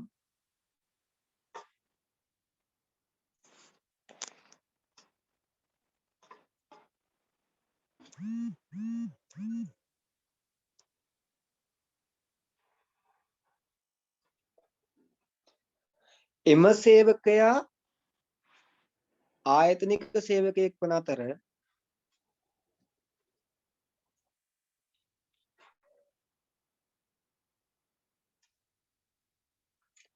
සේවකයා ආයතනික සේවකයෙක් වන අතර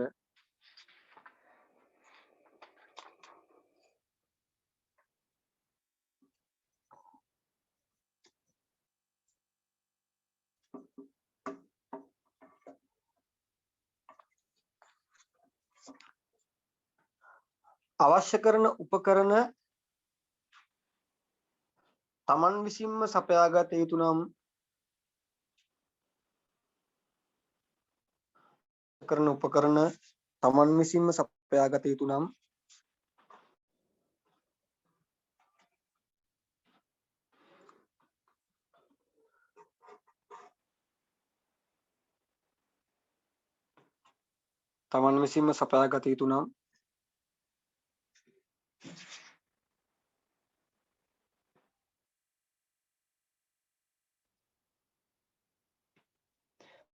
එම සේවකයා කොන්ත්‍රාත් සේවකයෙකි.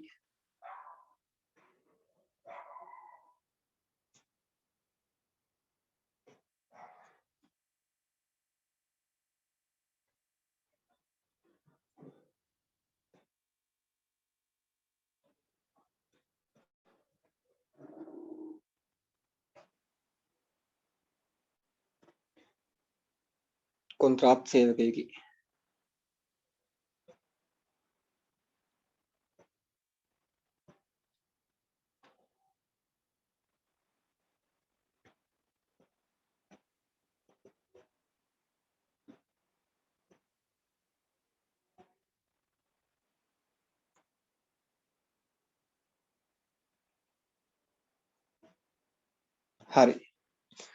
ඔය දෙවෙනි එක. ඊළඟ තුන්වෙනි එක ඒකාබද්ධ පරීක්ෂණය.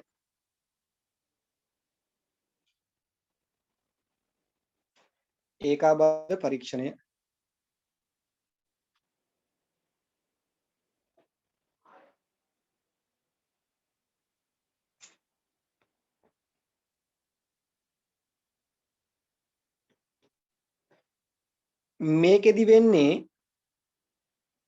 යම් සේවකයෙක්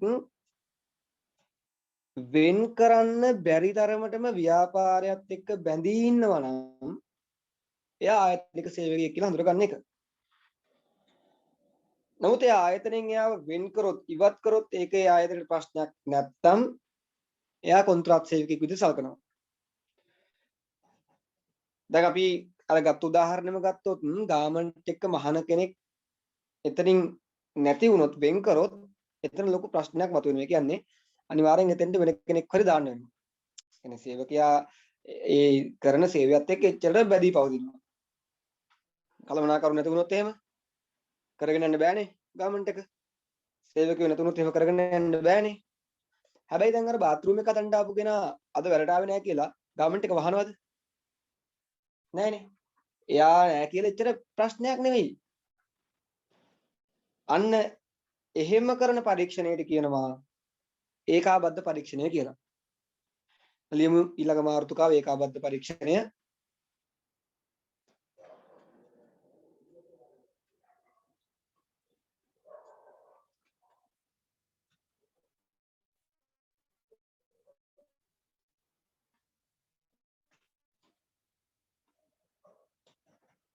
ලියන්න.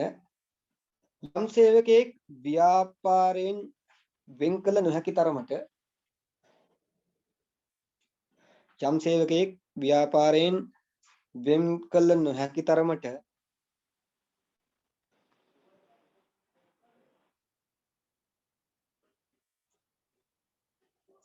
වෙන් කළ නොහැකි තරමට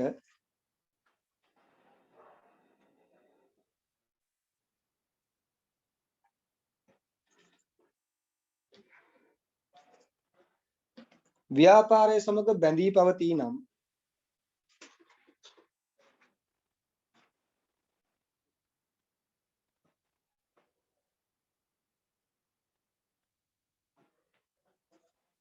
බැඳී පවතී නම්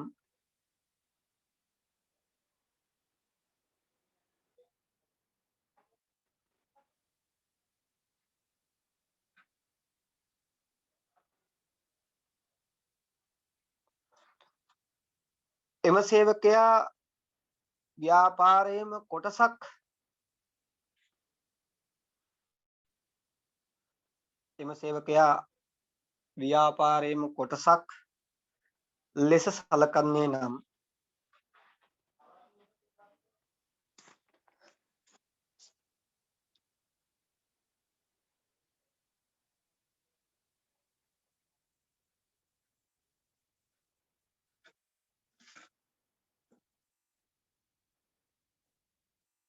ව්‍යාපාරයේම කොටසක් ලෙස සලකන්නේ නම්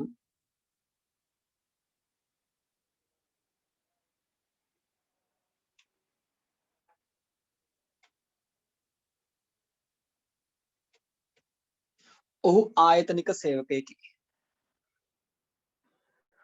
ඔහු ආයතනික සේවකයෙකි.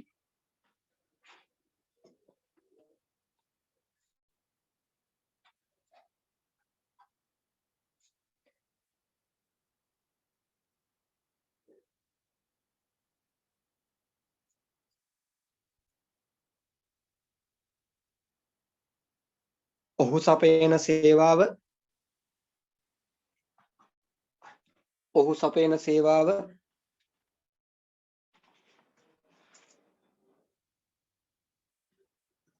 ඔහු සපයන සේවාව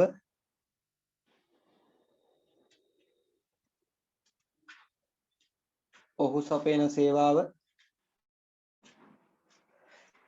සහාය සේවාවක් නොව මූලික නැත්නම් ප්‍රධාන සේවාවක් විය යුතුය. සහාය සේවාවක් නොව මූලික සේවාවක් විය යුතුය.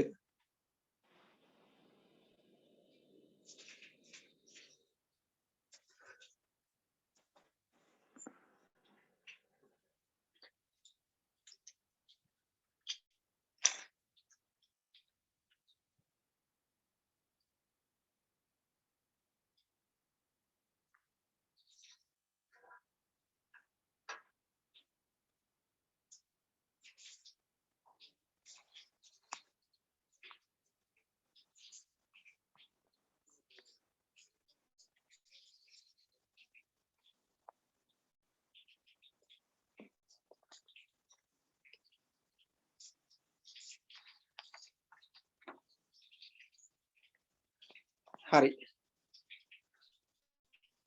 මම හිතනවා ඉවරයි කියලා. අපි යනවා එහෙනම් ඊළඟ එකට. ඊළඟ එක ලියන්න ආර්ථික සත්‍යතා පරීක්ෂණය. ආර්ථික සත්‍යතා පරීක්ෂණය.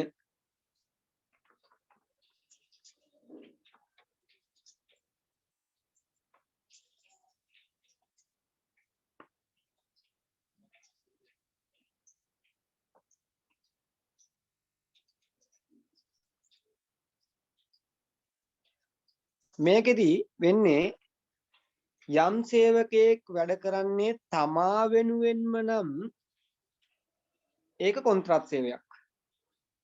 ආයතනය වෙනුවෙන් නම් ඒක ආයතනික සේවකයෙක් යා. දැන් හිතන්නකෝ අපි අර කතා කරන උදාහරණෙම යම් කෙනෙක් මේ දැන් ගාමන්ට් එකේ වැඩ කරන කෙනා එයා වැඩ කරන ප්‍රමාණය අඩු වුණොත් ඒක බලපාන්නේ ආයතනෙට. වැඩි වුණොත් ඒක බලපාන්නේ ආයතනෙට. ඒගොල්ලෝ අඩුවෙන් මැහුවොත් ආයතන ලාභය අඩු වෙන්නේ. ඒගොල්ලෝ වැඩියෙන් මැහුවොත් ආයතන ලාභය වැඩි වෙන්නේ. මොකද ඒගොල්ලන්ට හම්බෙන්නේ පඩියක්, වැටුපක්, එකම ගාන. සමහර විට ටාගට් දීමනා කියලා එකක් දෙනවා. මේ ටාගට් බෝනස් කියලා. ඒ නිකන් අර මොටිවේෂන් එකකට අභිප්‍රේරණයකට එහෙම දෙන්නේ. නමුත් ඒගොල්ලොන්ට ඒකම ගාන හම්බෙන්නේ. හැබැයි අර මම කිව්ව කොන්ත්‍රාත් සේවකයා ඉන්නේ. අපේ අර බාත්රූම් එක හදන්න දෙන කෙනා ගාමන්ට් එකේ. එයා වැඩිපුර වැඩ කරොත් ඒ වැඩිපුර වැඩ කරන එක වාසිය හම්බෙන්නේ එයාට. උදාහරණයක් ඇත්තේ ඒක මෙහෙම කියමුකෝ. මං එයාට දෙනවා දවස් 10ක් ඒ බාත්රූම් එක හදන්න. මං කියනවා මට මේ 10 වෙනි දවස් මට පළවෙනි දවස් මේක දෙන්නේ. මට 10 වෙනි දවස්දී ඕනි. එයා රෑ දවල් නැතුව වැඩ කරලා දවස් 5න් ඉවර කරනවා.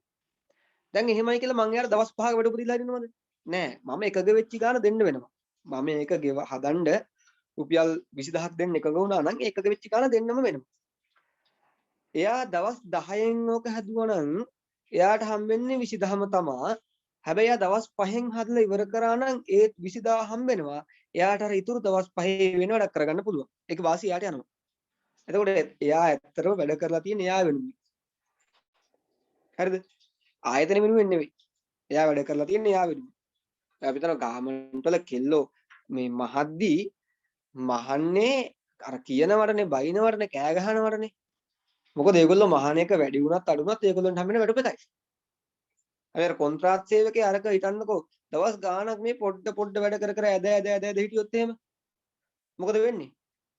එයාට අර දීපු යම් මිලක් වේ නම් ඒ මිලට ඒ අගයට මේ ගොඩාක් දවස් වැඩ කරන්න ගියොත් වෙන්නේ එක දවසකට එයාට හිමි වෙන ගාණ අඩු වෙන එක. දැන් රුපියල් 20000ක් නේ දෙන්නම් කිව්වේ. එයා දවස් 5න් ඉවර කරොත් එයාට දවසකට රුපියල් 4000ක වගේ අගයක් වැටලා තියෙනවනේ. ලැබිලා තියෙනවනේ. හැබැයි ආයෙක දවස් 10න් ඉවර කරොත් එයාට දවස් රුපියල් 2000යි වැටෙන්නේ. ඒ කොන්ත්‍රාත් සේවකයන්ගේ හැටි. එතකොට කෙනෙක් වැඩ කරන්නේ තමන් වෙනුවෙන් නම් එයා කොන්ත්‍රාත් සේවකයෙක්, ආයතන වෙනුවෙන් නම් එයා ආයතනික සේවකයෙක්. ලියන්න මෙන්න මෙහෙම. යම් සේවකයෙකු සේවය කරන්නේ තමා වෙනුවෙන් නම්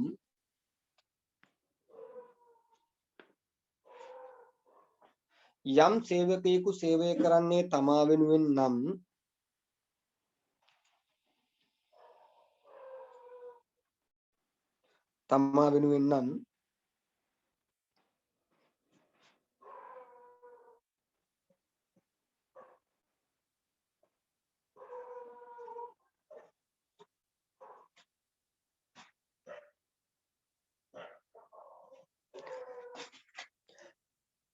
එනම් අවසාන ඍජු ප්‍රතිඵලය තමාට හිමි වේ නම්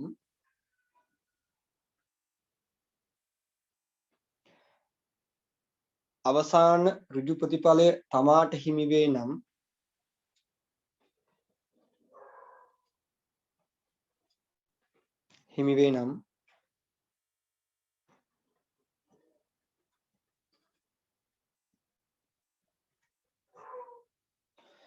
ඔහු කොන්ත්‍රාත් සේවකයෙකු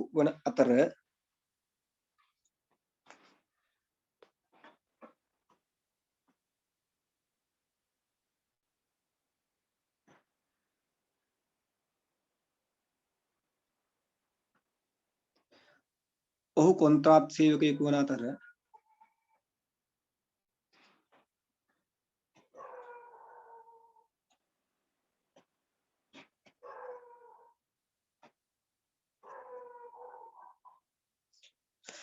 සේවකයෙකු වැඩ කරන්නේ ආයතනය වෙන්නම්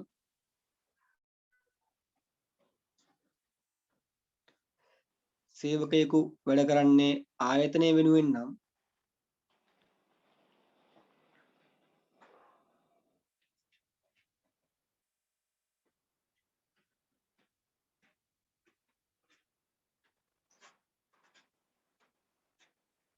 ඔහු ආයතනික සේවකයෙකි.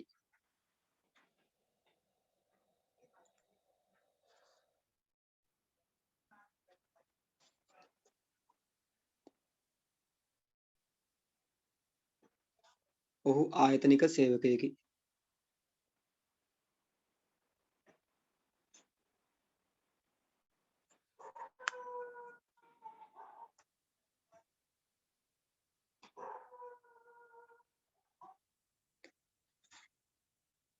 ඔහු ආයතනික සේවකයෙකි.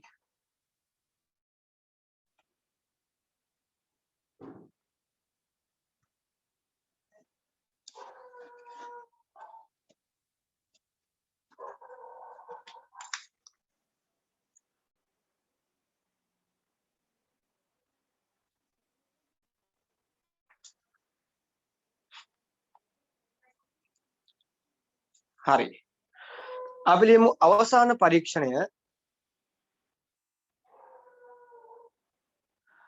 බහු ඇලයිරක් මිශ්‍ර පරීක්ෂණය. බහු ඇලයිරක් මිශ්‍ර පරීක්ෂණය.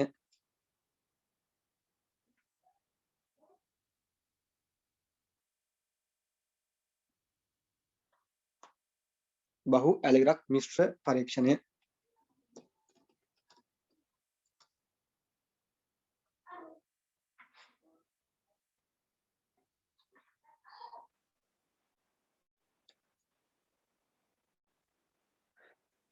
බහු පරීක්ෂණය එහෙම නැත්නම් මිශ්‍ර පරීක්ෂණය. හරි.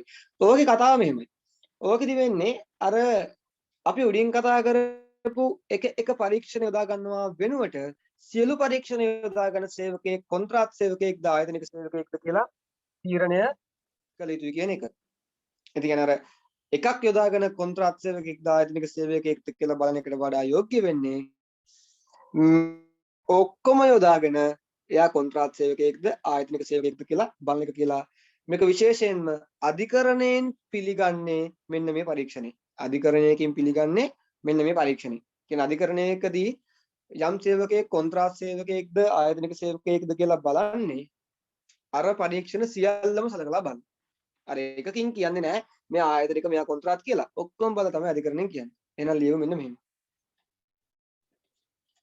ඉහතින් දක්වන ලද පරීක්ෂණ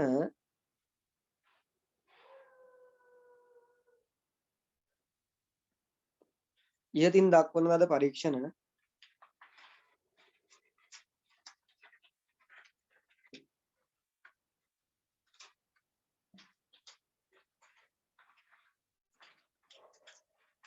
වෙන් වෙන් වශයෙන් සලකා බැලීම වෙනුවට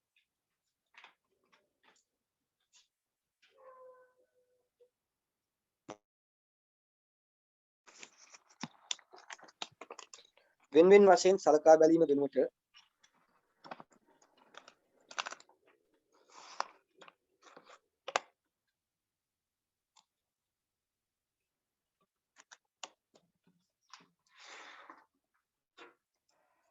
සියලු පරීක්ෂණ යොදා ගනිමින්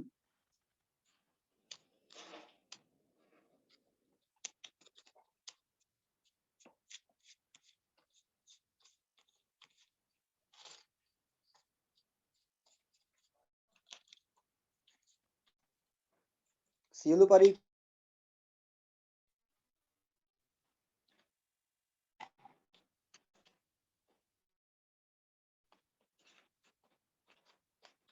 සේවකයෙකු ආයතනික සේවකයෙක්ද සේවකයෙකු ආයතනික සේවකයෙක්ද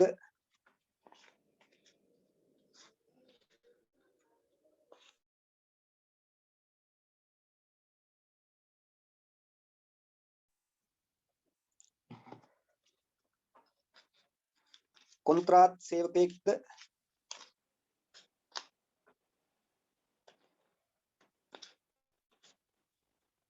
ආයතනික සේවකයෙක්ද කොන්ත්‍රාත් සේවකයෙක්ද?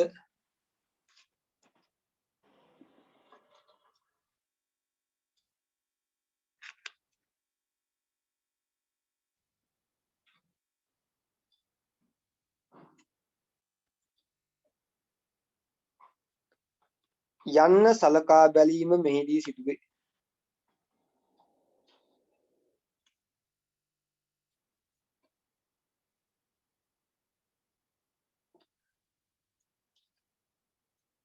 යන්න සලකා බැලීම මෙහිදී සිදුවේ.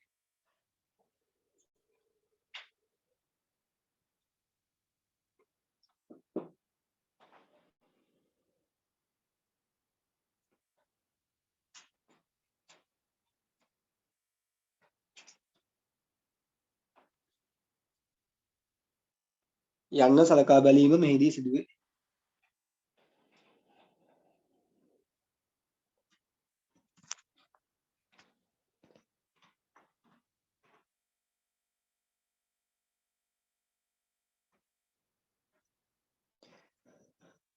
බොහෝ විට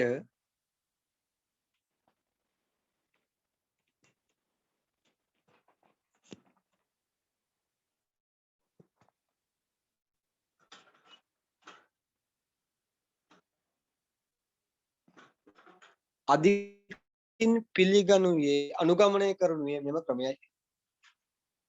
අධිකරණය විසින් අනුගමනය කරනුයේ මෙම ක්‍රමයයි.